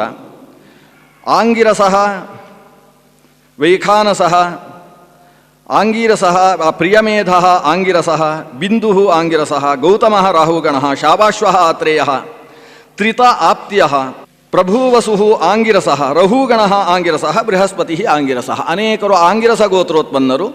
ಒಟ್ಟು 318 ಮಂತ್ರಗಳ ಋಷಿಗಳು. ಅವರ ಹೆಸರು ಕೇಳಿದರೂ ಕೂಡ ನಮಗೊಂದು ಫಲ ಇದೆ, ಅದಕ್ಕೋಸ್ಕರ ನಾಮೋಚ್ಚಾರಣೆಯನ್ನು ಮಾಡಿದ್ದೇನೆ. ದೇವತೆ ಯಾರು ಅಂತೇಳಿದರೆ ಪವಮಾನ ಸೋಮ. ಮಧ್ಯದಲ್ಲಿ ಆಪ್ರಿ ಸೂಕ್ತ ಬಂದಾಗ ಆ ಆಪ್ರಿ ಸೂಕ್ತ ಅಂತಲೇ ಬೇರೆ ಯಾವತ್ತಾದರೂ ಆಲೋಚನೆ ಮಾಡುವ. ಆಪ್ರಿ ಸೂಕ್ತ ಋಗ್ವೇದದಲ್ಲಿ ಅಲ್ಲಿ ಬರ್ತದೆ. ಅಲ್ಲಿ ಬರುವಾಗ ಸಮಿತ್ ಅಗ್ನಿ, ಸಮಿತ್ ಪವಮಾನ, ಯುದ್ಮ ಪವಮಾನ, ಭಾರತೀ ಪವಮಾನ, ಅನೇಕ ದೇವತೆಗಳು ಇದ್ದಾರೆ ಅದರಲ್ಲಿ. ಉಳಿದ ಹಾಗೆ ಸೋಮ ಪವಮಾನ ದೇವತಾ. ಪವಮಾನ ಅನ್ನುವ ಶಬ್ದಕ್ಕೆ ಪವಿತ್ರೀಕರಿಸುವವ ಅನ್ನುವುದು ಪ್ರಸಿದ್ಧವಾದ ಅರ್ಥ. ಪುನಾತಿ, ಪಾವನಗೊಳಿಸುತ್ತಾನೆ. ಇನ್ನೊಂದು ಅರ್ಥ ಪವಮಾನ ಅಂದರೆ ಪಾರು ಮಾಡುವವ. ಪಾವಯತ್ಯಸ್ಮಾತ್ ಸಂಸಾರ ಸಾಗರಾದಿತಿ ಪವಮಾನ ಅಂತ. ಈ ಸಂಸಾರ ಸಾಗರದಿಂದ ಪಾರುಗೊಳಿಸುವವನಿಗೆ ಪವಮಾನ ಅಂತ ಮತ್ತೊಂದು ಅರ್ಥ. ಸೋಮ ಅಂದರೆ ಪ್ರಸಿದ್ಧವಾಗಿ ಚಂದ್ರ ಅಂತ ಅರ್ಥ. ಸೋಮವಾರ ಅಂತ ನಾವು ಕರಿತೇವೆ. ಆ ಸೋಮನಿಂದ, ಚಂದ್ರನಿಂದ ಅಭಿಮನ್ಯಮಾನವಾದ ಒಂದು ಲತೆಗೂ ಕೂಡ ಸೋಮ ಅಂತ ಹೆಸರು. ಸೋಮಲತೆ ಅಂತ ಕರೀತಾರೆ. ಅದನ್ನು ಗುದ್ದಿ ಅದರ ರಸ ತೆಗೆದು ಅದನ್ನು ದ್ರೋಣದಲ್ಲಿ ಹಾಕಿಟ್ರೆ ಅಥವಾ ಗ್ರಹದಲ್ಲಿ ಹಾಕಿಟ್ರೆ ಆ ರಸಕ್ಕೂ ಕೂಡ ಸೋಮರಸ, ಸೋಮಧಾರೆ ಅಂತಲೇ ಹೆಸರು. ಸ್ವಾದಿಷ್ಟವೂ ಮದಿಷ್ಟವೂ ಆದ ಸೋಮಧಾರೆ ಅದು. ಆ ಸೋಮಧಾರೆ ಅದು ಸ್ವಾದಿಷ್ಟ. ಈಗೆಲ್ಲ ನಮಗೆ ಸೋಮ ಎಲ್ಲ ಸಿಗುವುದಿಲ್ಲ. ಈಗ ಸಿಗುವುದೆಲ್ಲ ಕೇವಲ ಪಾನೀಯಗಳು ಅಂತ ಯಾವುದೋ ಬಣ್ಣ ಬಣ್ಣದ ಪಾನೀಯಗಳು ಸಿಗೋದು. ಪರಿಶುದ್ಧ ಬೆಳ್ಳಗಿರತಕ್ಕಂತಹ ಸೋಮರಸ ಅದು. ಆ ರಸ ಸ್ವಾದಿಷ್ಟ, ಅತ್ಯಂತ ರುಚಿಕರವಾದದ್ದು. ಮದಿಷ್ಟ, ಮದಿಹರಿಷೆ ಅಂತ ಆನಂದವನ್ನು, ಮನಸ್ಸಿನಲ್ಲೇ ಒಂದು ರೀತಿಯ ಆನಂದವನ್ನು ಹುಟ್ಟಿಸತಕ್ಕಂಥದ್ದು. ಕೆಲವು ವ್ಯಾಖ್ಯಾನಕಾರರು ಹೇಳ್ತಾರೆ ಮದಿಷ್ಟ ಅಂದರೆ ಸ್ವಲ್ಪ ಕುಡಿದ ಮೇಲೆ ರೋಡಲ್ಲಿ ಆ ಕಡೆ ಈ ಕಡೆ ಹೋಗ್ತಾರೆ ಅಂತ, ಹೀಗೆ ಅರ್ಥ ಹೇಳಿದ್ದಾರೆ. ಅದು ಮದಿಷ್ಟ, ಸೋಮಧಾರೆ ಅದು ಮದಿಷ್ಠವಾಗಿದೆ ಅಂತ ಹೇಳಿದರೆ ಸ್ವಲ್ಪ ಎಡವಟ್ಟಾಗ್ತದೆ ಅಂತ ಹೀಗೆ ಅರ್ಥ ಹೇಳಿದ್ದಾರೆ. ಹಾಗಲ್ಲ ಅಂತ ಅದನ್ನೇ ಋಷಿಮುನಿಗಳು ಖಂಡಿಸಿದ್ದಾರೆ. ಅಂಥ ಅರ್ಥ ತಪ್ಪು ಅಂತ ಹೇಳಿದ್ದಾರೆ. ಯಾಕಂದರೆ ಆ ಅರ್ಥದಲ್ಲಿ ಮದಿಷ್ಠ ಅನ್ನೋ ಶಬ್ದ ಇಲ್ಲ. ಮದ ಅನ್ನೋದು ಈ ಪವಮಾನ ಸೂಕ್ತದಲ್ಲಿ ಅಲ್ಲಲ್ಲಿ ಬರ್ತದೆ. ಅದಕ್ಕೆ ಅರ್ಥ ಏನು? ಆನಂದ. ಯಾಕಂದರೆ ಪಾಣಿನಿ ಮಹರ್ಷಿ ಹೇಳಿದ ಮದಿ ಧಾತುವಿಗೆ ಕಾಶಕೃಷ್ಣ ಧಾತುಪಾಠದಲ್ಲಿ ಹೇಳಿದ ಅರ್ಥ ಏನು ಅಂದರೆ ಮದಿಹರ್ಷೆ. ಮಂದನ ಅಂದರೆ ಆನಂದಗೊಳಿಸುವಿಕೆ ಅಂತ ಅರ್ಥ. ಆದರೆ ಮದ ಅಂದರೆ ಆನಂದ. ಸಹ ಮದಿಷ್ಠ ಅಂದರೆ ಸಿಕ್ಕಾಬಟ್ಟೆ ಆನಂದವನ್ನು ಹೊಂದುವವ, ಆ ಸಿಕ್ಕಾಬಟ್ಟೆ ಆನಂದವನ್ನು ಕೊಡುವವ ಅಂತ ಅರ್ಥ. ಈ ಸೋಮಧಾರೆ ಅದು ಸ್ವಾದಿಷ್ಠವೂ ಮದಿಷ್ಠವೂ ಆಗಿದೆ ಅಂದರೆ ರುಚಿಕರವೂ ಆಗಿದೆ. ಅದನ್ನು ಕುಡಿದ ಮೇಲೆ ಒಳಗಿನಿಂದ ಒಂದು ಸ್ಫೂರ್ತಿ ಉಂಟಾಗ್ತದೆ, ಆನಂದ ಉಂಟಾಗ್ತದೆ. ತಾನಾಗಿ ಸಾತ್ವಿಕವಾದಂತಹ ಭಾವಗಳಲ್ಲಿ ಆತ ತೊಡಗ್ತಾನೆ. ಅಂತಹ ಸೋಮ. ಅದನ್ನು ಲತೆಯನ್ನೇ ಬಾಯಿಯಲ್ಲಿ ಹಾಕಿ ಜಜ್ಜಿ ಕಬ್ಬುದಿಂದ ಹಾಗೆ ತಿನ್ನುವುದಕ್ಕೆ ಅವಕಾಶ ಇಲ್ಲ. ಮತ್ತು ಅದನ್ನು ಗುದ್ದಬೇಕು, ಗುದ್ದಿದ ಮೇಲೆ ಅರಿಬೇಕು. ಅರಿದ ಮೇಲೆ ಅದನ್ನು ಅತ್ಯಂತ ಸೂಕ್ಷ್ಮವಾದ ಅಣ್ವೀಭಿಹಿ ಅಂತ ಹೇಳುತ್ತೆ ಮಂತ್ರ. ಅತ್ಯಂತ ಸೂಕ್ಷ್ಮವಾದ ಬಟ್ಟೆಯಲ್ಲಿ ಅದನ್ನು ಹಾಕಿ 7 ಅಂತಸ್ತಿನ ಬಟ್ಟೆಯಲ್ಲಿ ಅದನ್ನು ಹಿಂಡಬೇಕು. ಹಿಂಡಿದ ಮೇಲೆ ಆ ರಸವನ್ನು ಗ್ರಹದಲ್ಲೋ ದ್ರೋಣದಲ್ಲೋ ಹಾಕಿಡಬೇಕು. ದ್ರೋಣ ಅಂದರೆ ಈಗ ಆಚಾರ್ಯರು ಹೇಳಿದ್ರಲ್ವಾ, ದ್ರೋಣ ಅನ್ನುವುದೇ ಕನ್ನಡದಲ್ಲಿ ದೊನ್ನೆ ಅಂತ ಆಗಿದೆ. ವಸ್ತುತಃ ದ್ರೋಣ ದೊನ್ನೆ ಅಂತ ಆಗಿದೆ. ಚಿಕ್ಕ ದೊನ್ನೆಯನ್ನೂ ದ್ರೋಣ ಅಂತ ಕರೀತಾರೆ. 14 ಸೇರು ಅಕ್ಕಿ ಹಾಕಿ ಇಡಬಹುದಾದ ಕಳಸೆ ಅಂತ ಹೇಳ್ತೇವೆ. ಅದನ್ನು ಕೂಡ ಅದು ಬುಟ್ಟಿ, ಅದು ಒಂಥರದ ಬುಟ್ಟಿ. ಆ ಬುಟ್ಟಿಯನ್ನು ದ್ರೋಣ ಅಂತ ಕರೀತಾರೆ. ದ್ರೋಣ ಹುಟ್ಟಿದ್ದೇ ದ್ರೋಣದಲ್ಲಿ, ಅದಕ್ಕೋಸ್ಕರ ಅವನಿಗೆ ದ್ರೋಣ ಅಂತ ಹೆಸರು ಬಂದದ್ದು. ಅಂತೂ ದ್ರೋಣದಲ್ಲಿ ಅಥವಾ ಗ್ರಹದಲ್ಲಿ, ಅದು ಒಂದು ರೀತಿಯ ಮರದ ಪಾತ್ರೆ, ಅದರಲ್ಲಿ ಹಾಕಿ ಸೋಮವನ್ನು ಅದರಲ್ಲಿ ಹಾಕಿಡಬೇಕು. ಹಾಕಿ ಆ ಪಾತ್ರೆಯನ್ನು ಅಲಂಕಾರ ಮಾಡಲಿಕ್ಕಿದೆ. ವಾಯವಾಯಾಹಿ ದರ್ಶತ ಇಮೇ ಸೋಮ ಅಲಂಕೃತಾ ತೇಷಾಂ ಪಾಹಿ ಶ್ರುಧಿಹವಂ. ನಾನು ಮೇಲೆ ಕೆಳಗೆ ಆ ಕಡೆ ಈ ಕಡೆ ಹೇಳ್ತೇನೆ, ಯಾಕಂದರೆ ಅರ್ಥ ಹೇಳುವುದು ಉದ್ದೇಶ ಅಂತ. ಇಲ್ಲ ಹೋದರೆ ವಾಯವಾಯಾಹಿ ದರ್ಶತೆ ಮೇ ಸೋಮ ಅಲಂಕೃತಾ ತೇಷಾಂ ಪಾಹಿ ಶ್ರುಧಿಹವಂ. ವಾಯೋ ಆಯಾಹಿ, ಓ ವಾಯು ಬಾರಪ್ಪ. ದರ್ಶತ, ನೀನು ಜ್ಞಾನದಿಂದ ತುಂಬಿದವ. ದರ್ಶನೇನ ತತಃ, ಹೇ ದರ್ಶತ ವಾಯೋ ಆಯಾಹಿ ಇಮೇ ಸೋಮ ಅಲಂಕೃತ. ಈ ಸೋಮವನ್ನು ಅಲಂಕಾರ ಮಾಡಿಟ್ಟಿದ್ದೇವೆ. ಅಂದರೆ ಸೋಮ ಲತೆಗೆ ಬಂಗಾರದ ಪುಷ್ಪ ಹಾಕಿ ಅರಿಶಿಣ ಕುಂಕುಮ ಹಚ್ಚಿ ಅಲಂಕಾರ ಮಾಡಿಟ್ಟಿದ್ದೇನೆ. ಸೋಮಾಹ ಅಲಂಕೃತ. ಇನ್ನೊಂದು ಸೋಮದ ಅಲಂಕಾರ ಅಂತ ಹೇಳಿದರೆ ಸೋಮಕ್ಕೆ ಸ್ವಲ್ಪ ಹಾಲು ಸೇರಿಸೋದು. ಸೋಮರಸಕ್ಕೆ ಹಾಲು ಸೇರಿಸಿ ಗವಾಶಿರ ಮಾಡೋದು, ಅಥವಾ ಸ್ವಲ್ಪ ಮೊಸರು ಸೇರಿಸಿ ದಧ್ಯಾಶಿರ ಮಾಡೋದು. ಈ ಗವಾಶಿರ, ದಧ್ಯಾಶಿರ ಇತ್ಯಾದಿಗಳೆಲ್ಲ ಸೋಮದ್ದೇ ಬೇರೆ ಬೇರೆ. ನಾವು ಹಾಲು ಹಿಡ್ಕೊಂಡು ಏನೇನೋ ಮಾಡ್ತೇವೆ ಅಂತ ಇನ್ನು ಸೋಮರಸ ಇಟ್ಟುಕೊಂಡು ಏನೇನೋ ಮಾಡಲಿಕ್ಕೆ ಬರುವುದಿಲ್ಲ. ಆದ್ದರಿಂದ ದೇವತೆಗಳಿಗೆ ಇಷ್ಟವಾಗುವ ಸೋಮರಸದ ಬೇರೆ ಬೇರೆ ಪ್ರಕಾರಗಳು ಅವೆಲ್ಲ. ಆದ್ದರಿಂದ ಇಮೇ ಸೋಮಾಹ ಅಲಂಕೃತಾಹ ತೇಷಾಂ ಪಾಹಿ, ಅದನ್ನು ಕುಡಿಯಪ್ಪ. ಪಾಹಿ ಅಂದರೆ ಪಿಬ ಅಂತ ಅರ್ಥ. ತಾನ್ ಪಿಬ. ತೇಷಾಂ ಅನ್ನೋದು ದ್ವಿತೀಯಾರ್ಥದಲ್ಲಿ ಷಷ್ಠಿ. ವೇದದಲ್ಲಿ ಯಾವ ವಿಭಕ್ತಿ ಅರ್ಥದಲ್ಲೂ ಯಾವ ವಿಭಕ್ತಿ ಬೇಕಾದರೂ ಬರುತ್ತೆ ಅನ್ನೋದು ಛಂದಸಿ ಬಹುಲಂ ಅನ್ನೋ ಸೂತ್ರದ ಅಭಿಪ್ರಾಯ. ಹಾಗಾಗಿ ತಾನ್ ಪಿಬ. ಶ್ರುತಿ ಹವಂ, ನಾನು ಇಷ್ಟೆಲ್ಲ ನಿನ್ನ ಆಹ್ವಾನ ಸ್ತೋತ್ರ ಮಾಡ್ತಾ ಇದ್ದೇನಲ್ಲ, ಅದನ್ನು ಶ್ರುತಿ, ಅದನ್ನು ಶೃಣು. ನಾನು ನಿನ್ನನ್ನು ಕರಿತಾ ಇದ್ದೇನೆ ಸ್ವಾಮಿ, ಇದನ್ನು ಸ್ವೀಕಾರ ಮಾಡು, ನನ್ನ ಸ್ತೋತ್ರವನ್ನು ಕೇಳು, ಕೇಳ್ತಾ ಕೇಳ್ತಾ ಇದನ್ನು ಕುಡಿತಾ ಇರು ಅಂತ. ಈ ಅಭಿಪ್ರಾಯದಲ್ಲಿ ನಾವು ದೇವರನ್ನು ಆಹ್ವಾನ ಮಾಡುವಂತಹ ಋಗ್ವೇದದ 2ನೇ ಸೂಕ್ತದ 1ನೇ ಮಂತ್ರ ಅದು. ಸೋಮಾಹ ಅಲಂಕೃತ, ಸೋಮವನ್ನು ಅಲಂಕಾರ ಮಾಡಿ, ಇಂದ್ರ ಯಪಾತಾವೇ ಸುತಃ. ಆ ಸೋಮ ಸುತ, ಸುತ ಅಂದರೆ ಶುತ, ಅಭಿಶುತ, ಅದು ಹಿಂಡಲ್ಪಟ್ಟಿದೆ, ಅಭಿಶವಣ ಮಾಡಲ್ಪಟ್ಟಿರತಕ್ಕಂತಹ ಸೋಮರಸ. ಆ ಸೋಮರಸ ಪಾತವೇ ಇಂದ್ರಾಯ. ಪಾತೃ ಅಂದರೆ ರಕ್ಷಕ, ಪಾತೃ ಅಂದರೆ ಕುಡಿಯುವವ, ಪಾನ ಮಾಡುವುದರಲ್ಲಿ ಗಟ್ಟಿಗನಾದಂತಹ, ಆದ್ದರಿಂದಲೇ ಲೋಕ ರಕ್ಷಕನಾದಂತಹ ಇಂದ್ರಾಯ, ಪರಮೇಶ್ವರಿಯ ಸಂಪನ್ನನಾದ ದೇವನಿಗೋಸ್ಕರ ಸುತಃ ಅಭಿಶುತಃ, ಹಿಂಡಲ್ಪಟ್ಟಿರತಕ್ಕಂತಹ ಸೋಮರಸ. ಈ ಅರ್ಥದಲ್ಲಿ ಇಡೀ ಪವಮಾನ ಸೂಕ್ತ ಒಂದು ಸೋಮಯಾಗಕ್ಕೆ ಸಂಬಂಧಪಟ್ಟ ಹಾಗೆ ಅರ್ಥವನ್ನು ತೆರೆಕೊಂಡು ಹೋಗ್ತದೆ. ಯಾಗ 2 ವಿಧ ಅಲ್ವಾ, ಸೋಮ ಪಶು. ಸೋಮಯಾಗ ಪಶುಯಾಗ ಅಂತ ಶ್ರೌತಸೂತ್ರಕ್ಕೆ ಸಂಬಂಧಪಟ್ಟ ಹಾಗೆ ಶ್ರೌತಯಾಗಗಳು ಪ್ರಧಾನವಾಗಿ 2 ವಿಧ. ಅದರಲ್ಲಿ ಸೋಮಯಾಗಕ್ಕೆ ಸಂಬಂಧಪಟ್ಟ ಬೇರೆ ಬೇರೆ ಶಬ್ದಗಳು, ಕಲಶ, ದ್ರೋಣ, ಇವೆಲ್ಲವೂ ಕೂಡ ಅದಕ್ಕೆ ಸಂಬಂಧಪಟ್ಟಂಥ ಶಬ್ದಗಳು. ಆ ಶ್ರೌತಯಾಗದ ಬಗ್ಗೆ ಪರಿಜ್ಞಾನ ಇಲ್ಲದೆ ಇದ್ದಂತಹ ವ್ಯಕ್ತಿ ಈ ಪವಮಾನ ಸೂಕ್ತದ ಮಂತ್ರಗಳಿಂದ ಆ ಕರ್ಮ ಸಂಬಂಧಿಯಾದ ಅರ್ಥವನ್ನು ತಿಳಿಯುವುದಕ್ಕೆ ಸಾಧ್ಯ ಇಲ್ಲ. ಅದರಿಂದ ಪವಮಾನ ಸೂಕ್ತವನ್ನು ಮೊದಲು ನಾವು ಅರ್ಥ ಮಾಡಿಕೊಳ್ಳಬೇಕಾದರೆ ನಮಗೆ ಶ್ರೌತಯಾಗದ ಕೆಲವು ಪ್ರಕ್ರಿಯೆಯಾದರೂ ಗೊತ್ತಿರಬೇಕು, ಅಲ್ಲಿ ಬಂದಿರುವ ಪಾರಿಭಾಷಿಕ ಶಬ್ದಗಳ ಅರ್ಥವಾದರೂ ಗೊತ್ತಿರಬೇಕು, ಆಗ ಪವಮಾನ ಸೂಕ್ತ ಅರ್ಥವಾಗ್ತದೆ. ಆದರೆ ಪವಮಾನಕ್ಕೆ ಅದು ಒಂದೇ ಅರ್ಥ ಅಲ್ಲ. ನಮ್ಮ ಸಂಪ್ರದಾಯದ ಪ್ರಕಾರ ಪವಮಾನ ಸೂಕ್ತ 5 ಅರ್ಥಗಳನ್ನು ಹೇಳುತ್ತದೆ. ಸಾಮಾನ್ಯವಾಗಿ ವೇದಗಳಲ್ಲಿ 3 ಅರ್ಥ, ತ್ರಯೋರ್ಥಾ ಸರ್ವವೇದೇಶು, ದಶಾರ್ಥಾ ಸರ್ವಭಾರತೆ, ವಿಷ್ಣೋ ಸಹಸ್ರನಾಮಾಪಿ ನಿರಂತರ ಶತಾರ್ಥಕಂ ಅಂತ. ಪವಮಾನ ಸೂಕ್ತ ಅಥವಾ ವೇದ ಮಂತ್ರ ಅದು 3 ಅರ್ಥದಲ್ಲಿ ತಿಳ್ಕೊಳ್ತಾ ಇದೆ. 3 ಹಂತದ ಅರ್ಥ ಅಂದರೆ ಏನು? ಒಂದು ಈಗ ಹೇಳಿದ ಹಾಗೆ ಕರ್ಮ ಸಂಬಂಧಿಯಾದ ಅರ್ಥ, ಅದು ಸೋಮಧಾರೆಯ ಬಗ್ಗೆ, ದ್ರೋಣದ ಬಗ್ಗೆ, ಇದರ ಬಗ್ಗೆ, ಉಲೂಖಲಾದಿಗಳ ಬಗ್ಗೆ ಇದನ್ನು ಹೇಳ್ತದೆ. ಈ ಕರ್ಮ ಸಂಬಂಧಿ ಅರ್ಥದ ಜೊತೆಗೆ ಅಧ್ಯಾತ್ಮದ ಅರ್ಥ ಮತ್ತೊಂದಿದೆ. ಅಧ್ಯಾತ್ಮ ಅರ್ಥ ಅದು ಪ್ರತಿಯೊಂದು ವೇದದ ಮಂತ್ರಕ್ಕೂ ಕೂಡ ಅಧ್ಯಾತ್ಮದ ಅರ್ಥವೂ ಕೂಡ ಇದೆ. ನಾವಿಲ್ಲಿ ಇಮೇ ಸೋಮ ಅಲಂಕೃತಾಹ, ಈ ಸೋಮವನ್ನು ಅಲಂಕಾರ ಮಾಡಿ ಇಟ್ಟಿದ್ದೇನೆ ಅಂತ ಹೊರಗಿನ ಅರ್ಥ ಹೇಳಿದರೆ, ಇಮೇ ಸೋಮ ಅಲಂಕೃತಾಹ ಅಂತ ಇಲ್ಲಿ ಮುಟ್ಟುಕೊಂಡು ಹೇಳಿದಾಗ ನನ್ನ ಮನಸ್ಸನ್ನು ಅಲಂಕಾರ ಮಾಡಿದ್ದೇನೆ ಅಂತ ಅರ್ಥ ಆಗ್ತದೆ. ಯಾಕಂದರೆ ಸೋಮ ಅಂದರೆ ಮನಸ್ಸು ಅಂತ ಅರ್ಥ. ಸೋಮ ಅಂದರೆ ಚಂದ್ರ, ಸೋಮ ಅಂತ ಹೇಳಿದರೆ ಸೋಮಶೇಖರ. ಯಾಕಂದರೆ ಉಮಯಾ ಸಹಿತ ಸೋಮ, ಉಮಾಳಿಂದ ಸಮೇತನಾದಂತಹ ರುದ್ರ ಸೋಮ, ರುದ್ರ ಮತ್ತು ಚಂದ್ರನಿಂದ ಅಭಿಮನ್ಯಮಾನವಾದ ಮನಸ್ಸಿಗೂ ಸೋಮ ಅಂತ ಹೆಸರು. ಚಂದ್ರನೂ ಮನಸ್ಸಿನಿಂದಲೇ ಹುಟ್ಟಿದವ ಅಲ್ವಾ, ಚಂದ್ರಮ ಮನಸೋ ಜಾತಃ ಅಂತ. ಅದನ್ನ ಮನಸ್ಸಿಗೆ ಅಭಿಮಾನಿ ಚಂದ್ರ. ಚಂದ್ರ ಎಡವಟ್ಟಾದಾಗ ನಮ್ಮ ಮನಸ್ಸು ಎಡವಟ್ಟಾಗ್ತದೆ.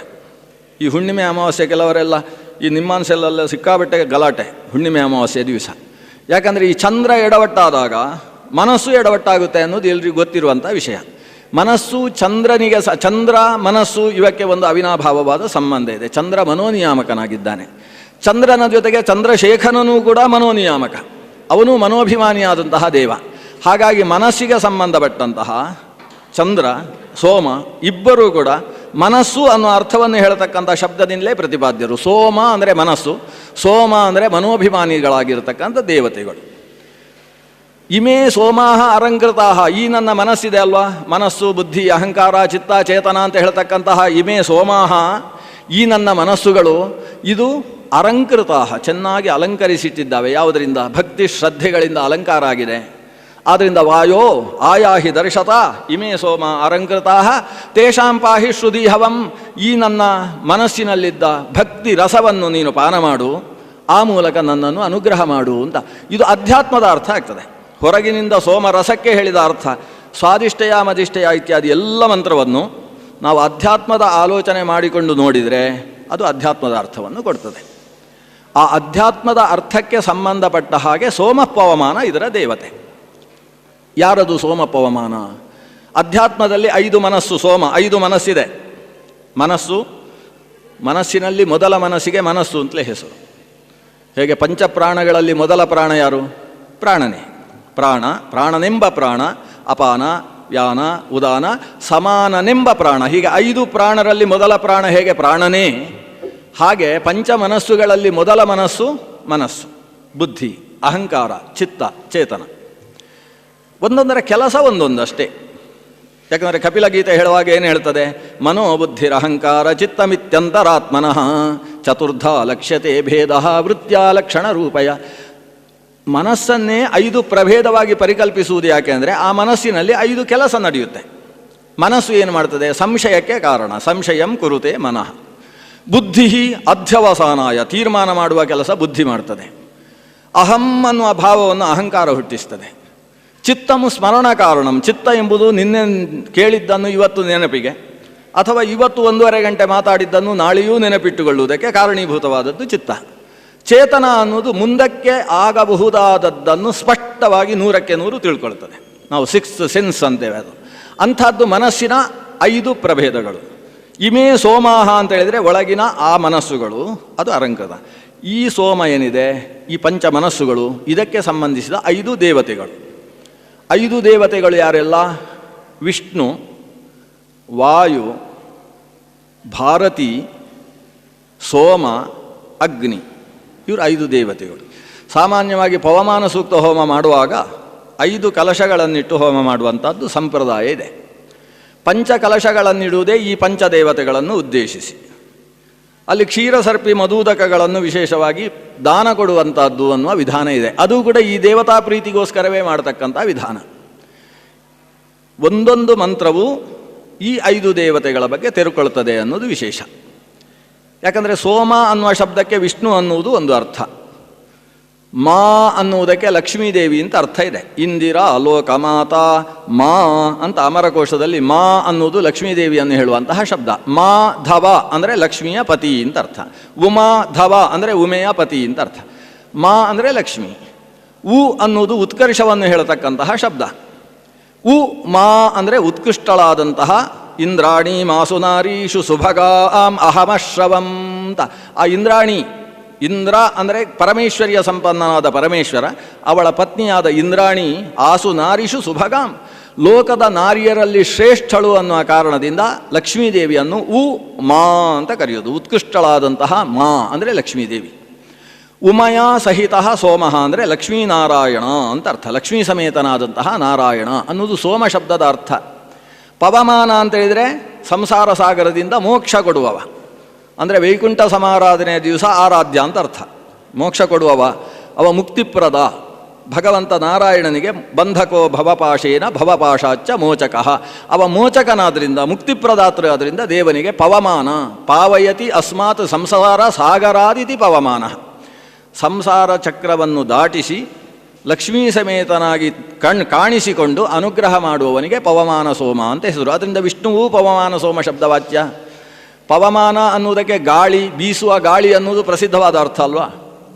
ಯಾಕೆ ಬೀಸುವ ಗಾಳಿ ಪವಮಾನ ಯಾಕೆ? ಪವಿತ್ರೀಕರಿಸುತ್ತೆ.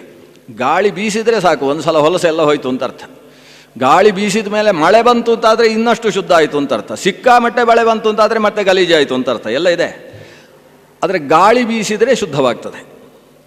ಮಣ್ಣಿನಿಂದ ತೊಳೆದರೆ ಶುದ್ಧಿ, ನೀರಿನಿಂದ ತೊಳೆದರೆ ಶುದ್ಧಿ. ಮಣ್ಣು ತೊಳೆಯದೆ ಹೋದರೆ, ಮೃತ್ತಿಕಾ ಶೌಚ ಆಗದೆ ಹೋದರೆ ಶುದ್ಧಿಯೇ ಆಗುವುದಿಲ್ಲ. ಆದ್ದರಿಂದ ಶುದ್ಧಿಗೆ ಮೊದಲು ಬೇಕಾದದ್ದು ಮಣ್ಣು, ಆಮೇಲೆ ಬೇಕಾದದ್ದು ನೀರು, ಜಲಶುದ್ಧಿ.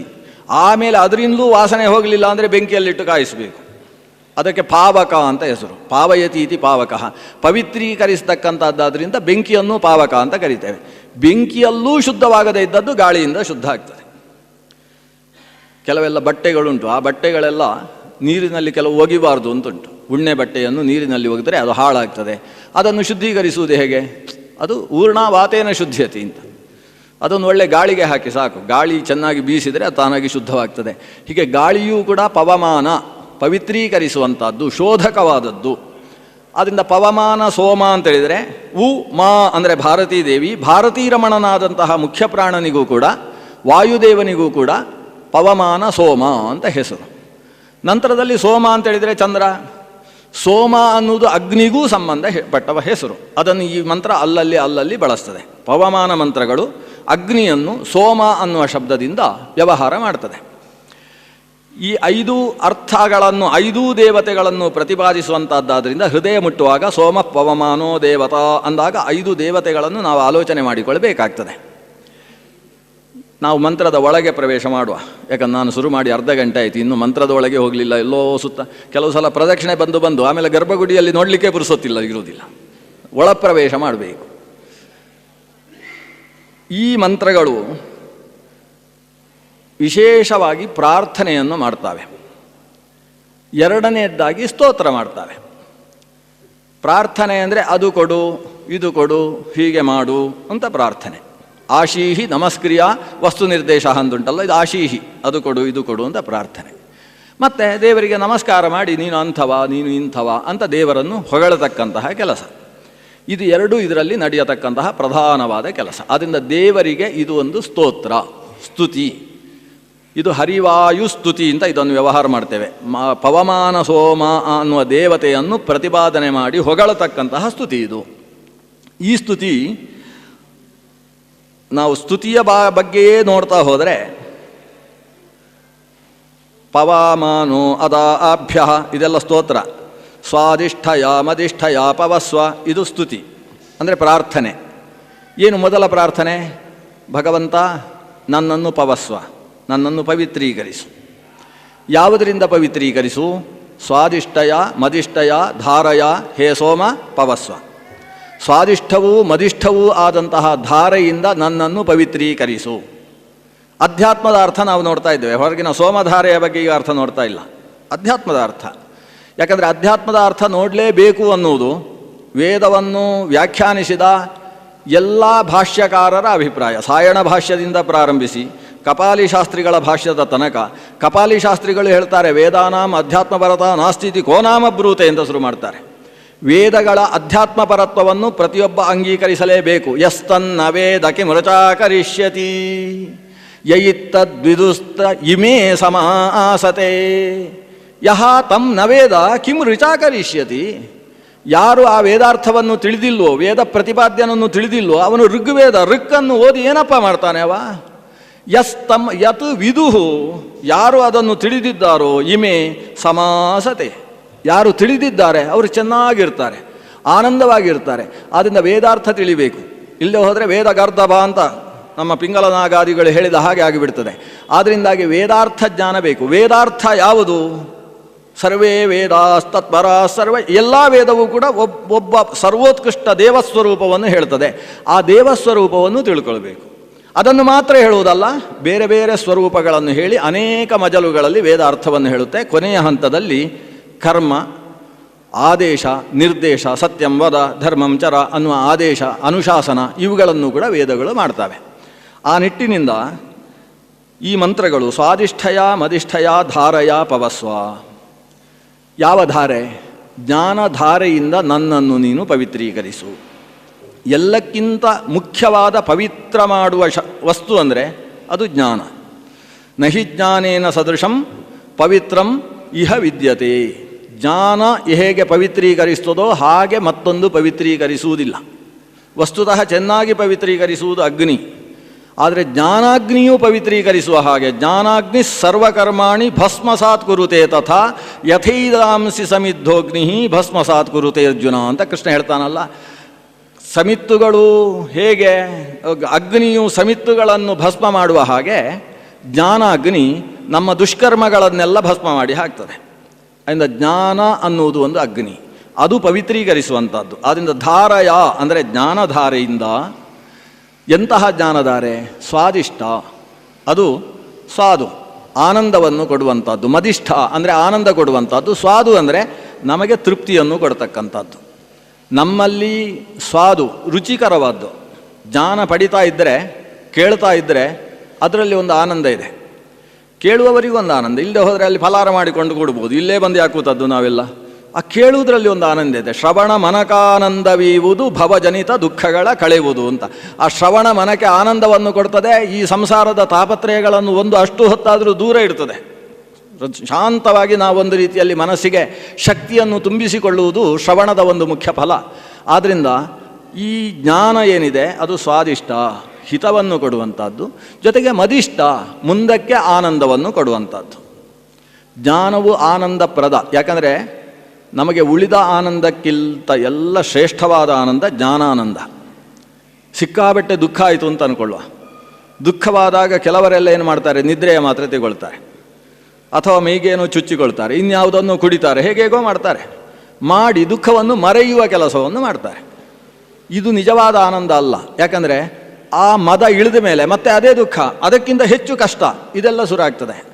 ಆದರೆ ನಿಜವಾದ ಶಾಸ್ತ್ರೀಯ ಋಷಿ ಪ್ರೋಕ್ತ ಕ್ರಮ ಯಾವುದು ಅಂದರೆ, ತುಂಬ ಟೆನ್ಷನ್ ಆದರೆ, ದುಃಖವಾದರೆ ಆತ 4-5 ಪಂಚಾರ್ದ್ರೀಕೃತ, 2 ಕಾಲು 2 ಕೈ 1 ಮುಖ, ಕೈ ಕಾಲು ಮುಖ ತೊಳಿಬೇಕು, ಪಂಚಾರ್ದ್ರೀಕರಣ ಮಾಡಿಕೊಳ್ಳಬೇಕು.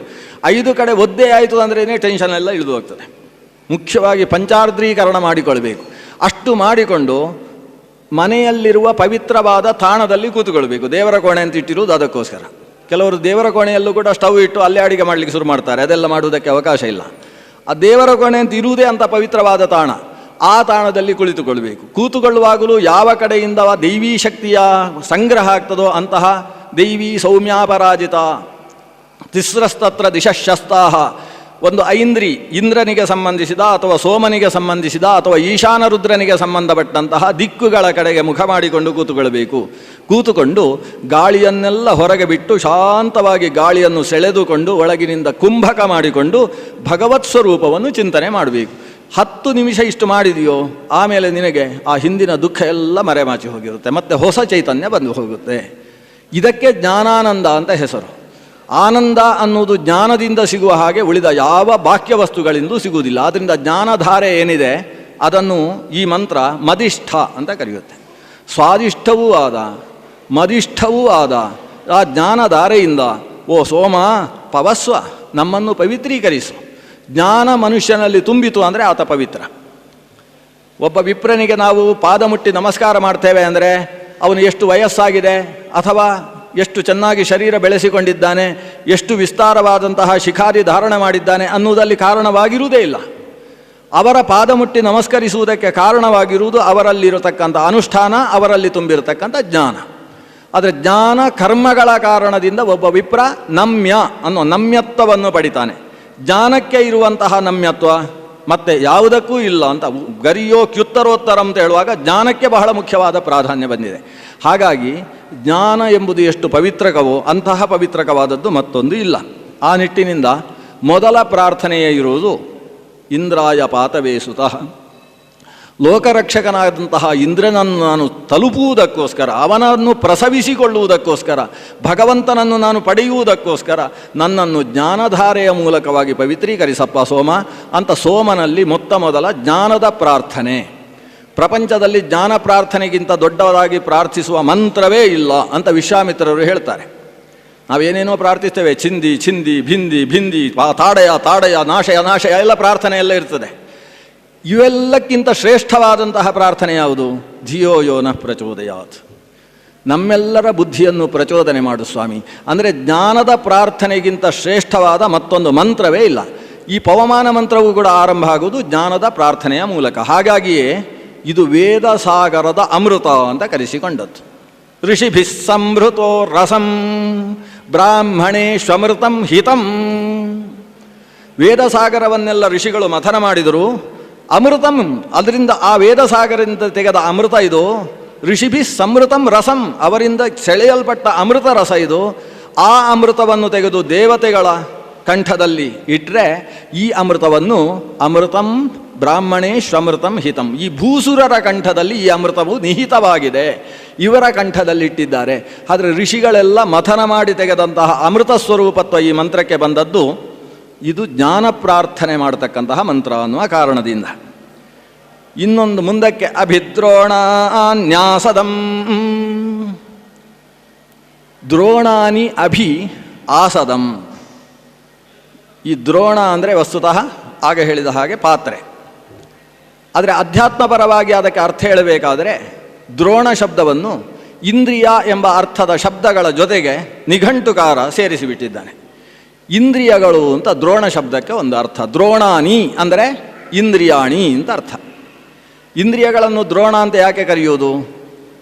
ಅದು ಸುಖಕ್ಕೋಸ್ಕರ ಅಲೆದಾಡುವುದರಿಂದ ಅದಕ್ಕೆ ದ್ರೋಣ ಅಂತ ಹೆಸರು. ದ್ರವಂತಿ ನಾರ್ಥಂ ಇತಿ ದ್ರೋಣಾನಿ ಅಂತ. ಸಂಸ್ಕೃತದಲ್ಲಿ ಇದಕ್ಕೆಲ್ಲ ನಿರುಕ್ತಿಯೆಲ್ಲ ಹೇಳದೆ ಹೋದರೆ ಈ ಶಬ್ದಗಳಿಗೆ ಅರ್ಥ ಹೇಳಲಿಕ್ಕೆ ಬರುವುದಿಲ್ಲ. ಈಗ ದ್ರೋಣ ಅಂದರೆ ಇಂದ್ರಿಯ ಅಂತ ಹೇಗೆ ಅರ್ಥ ಹೇಳಿದ್ರಿ ನೀವು ಅಂತ ಆಮೇಲೆ ನೀವು ಪ್ರಶ್ನೆ ಮಾಡಿದರೆ ನಾನು ಅದಕ್ಕೆ ಮೊದಲೇ ಕೇಳಿಬಿಡ್ತೇನೆ. ದ್ರೋಣ ಅಂದರೆ ಇಂದ್ರಿಯಗಳು ಯಾಕೆ ಅಂದರೆ ಸಂಸ್ಕೃತದಲ್ಲಿ ಏಕಾಕ್ಷರ ಕೋಶ ಅಂತ ಒಂದಿದೆ. ಅಕ ಯಪ್ರವಿ ಸಂಭೂಮ ಸಕಃ ವಿಷ್ಣುವಾಚಕ ಅಂತ ಶುರು ಆಗ್ತದೆ. ಆ ಕ ಯ ಪ್ರ ವಿ ಸಂಭೂಮ ಸ ಖ ಹ. ಈ ಅಕ್ಷರ ಒಂದೊಂದು ಅಕ್ಷರವೂ ಇಂಥದ್ದನ್ನು ಹೇಳುತ್ತೆ ಅಂತ. ಆ ರೀತಿ ಹೇಳುವಂಥದ್ರಲ್ಲಿ ನಶ್ಚ ನಿರ್ವೃತಿ ವಾಚಕ. ನ ಎಂಬುದು ಆನಂದವನ್ನು ಹೇಳ್ತಕ್ಕಂತಹ ಶಬ್ದ. ಹಾಗಾಗಿ ನೋಡಿ, ಮಹಾಭಾರತ ಕೃಷ್ಣ ಶಬ್ದಕ್ಕೆ ಏನು ಅರ್ಥ ಹೇಳ್ತದೆ? ಕೃಷಿರುಭೂವಾಚಕ ಶಬ್ದ ನಶ್ಚ ನಿರ್ವೃತಿ ವಾಚಕ ತಯೋರೈಕ್ಯಂ ಪರಂ ಬ್ರಹ್ಮ ಕೃಷ್ಣ ಇತ್ಯಭಿಧೀಯತೆ. ಕೃಷ್ಣ ಅಂದರೆ ಕೃಷ್ ಅಂದರೆ ಭೂಮಿ. ಕೃಷ್ಯತೆ ಅಸ್ಯಾಮಿತಿ ಕೃಷಿ. ಎಲ್ಲಿ ನೇಗಿಲಿನಿಂದ ಉಳ್ತೇವೋ ಅಂಥದ್ದಕ್ಕೆ ಕೃಷ್ ಅಂತ ಹೆಸರು, ಭೂಮಿ. ಆ ಭೂಮಿಗೆ ಆನಂದವನ್ನು ಕೊಟ್ಟ ರೂಪ ಆದ್ರಿಂದ, ನಾವನ್ನು ಕೊಟ್ಟ ರೂಪ ಆದ್ರಿಂದ ಆ ಭಗವಂತನಿಗೆ ಕೃಷ್ಣ ಅಂತ ಹೆಸರು. ನಾ ಅಂದರೆ ಆನಂದ, ಖುಷಿ. ಖುಷಿಗೋಸ್ಕರ ಧ್ರು ಅಂದರೆ ಓಡುವುದು, ದ್ರವಣ. ದ್ರವಣ ಅಂದರೆ ಓಡುವುದು. ಖುಷಿಗೋಸ್ಕರ ಓಡುವುದು ಯಾವುದು? ನಮ್ಮ ಕಣ್ಣು, ಕಿವಿ, ಮೂಗು ಇದೆಲ್ಲ ಅದನ್ನೇ ಮಾಡುವುದು. ಅಲ್ಲೇನೋ ಪರಿಮಳಿತವಾದ ವಸ್ತಿದೆ ಅಂತಾದರೆ ಅಲ್ಲೇ ಹೋಗಿ ಮೂಸಲಿಕ್ಕೆ ಶುರು ಮಾಡ್ತದೆ ಈ ಮೂಗು. ಯಾವುದೋ ರುಚಿ ಸಿಕ್ಕಿದರೆ ನಾಲಿಗೆ ಆ ಕಡೆ ಓಡ್ತದೆ. ಬಹಳ ಮಧುರವಾದ ಶ್ರಾವ್ಯವಾದದ್ದು ಸಿಕ್ಕಿದರೆ ಕಿವಿ ಓಡ್ತದೆ, ಕಣ್ಣು ಹೋಗ್ತದೆ. ಎಲ್ಲ ರೂಪರಸಗಂಧ ಸ್ಪರ್ಶಗಳಲ್ಲಿ ಆಸಕ್ತವಾಗುವುದರಿಂದ ಇಂದ್ರಿಯಗಳನ್ನು ದ್ರೋಣ ಅಂತ ಕರೀತಾರೆ. ಈ ದ್ರೋಣಾನಿ ಅಭಿ, ನಮ್ಮ ಇಂದ್ರಿಯಗಳ ಮುಂಭಾಗದಲ್ಲಿ ಆಸದಂ, ಬಂದು ಕೂತುಕೊಳ್ಳು ಸ್ವಾಮಿ ಅಂತ ದೇವರಲ್ಲಿ ಒಂದು ಪ್ರಾರ್ಥನೆ. ನೀನು ನಮ್ಮ ಇಂದ್ರಿಯಗಳ ಮುಂದೆ ಬಂದು ಕೂತುಕೋ, ಇದೊಂದು ಪ್ರಾರ್ಥನೆ.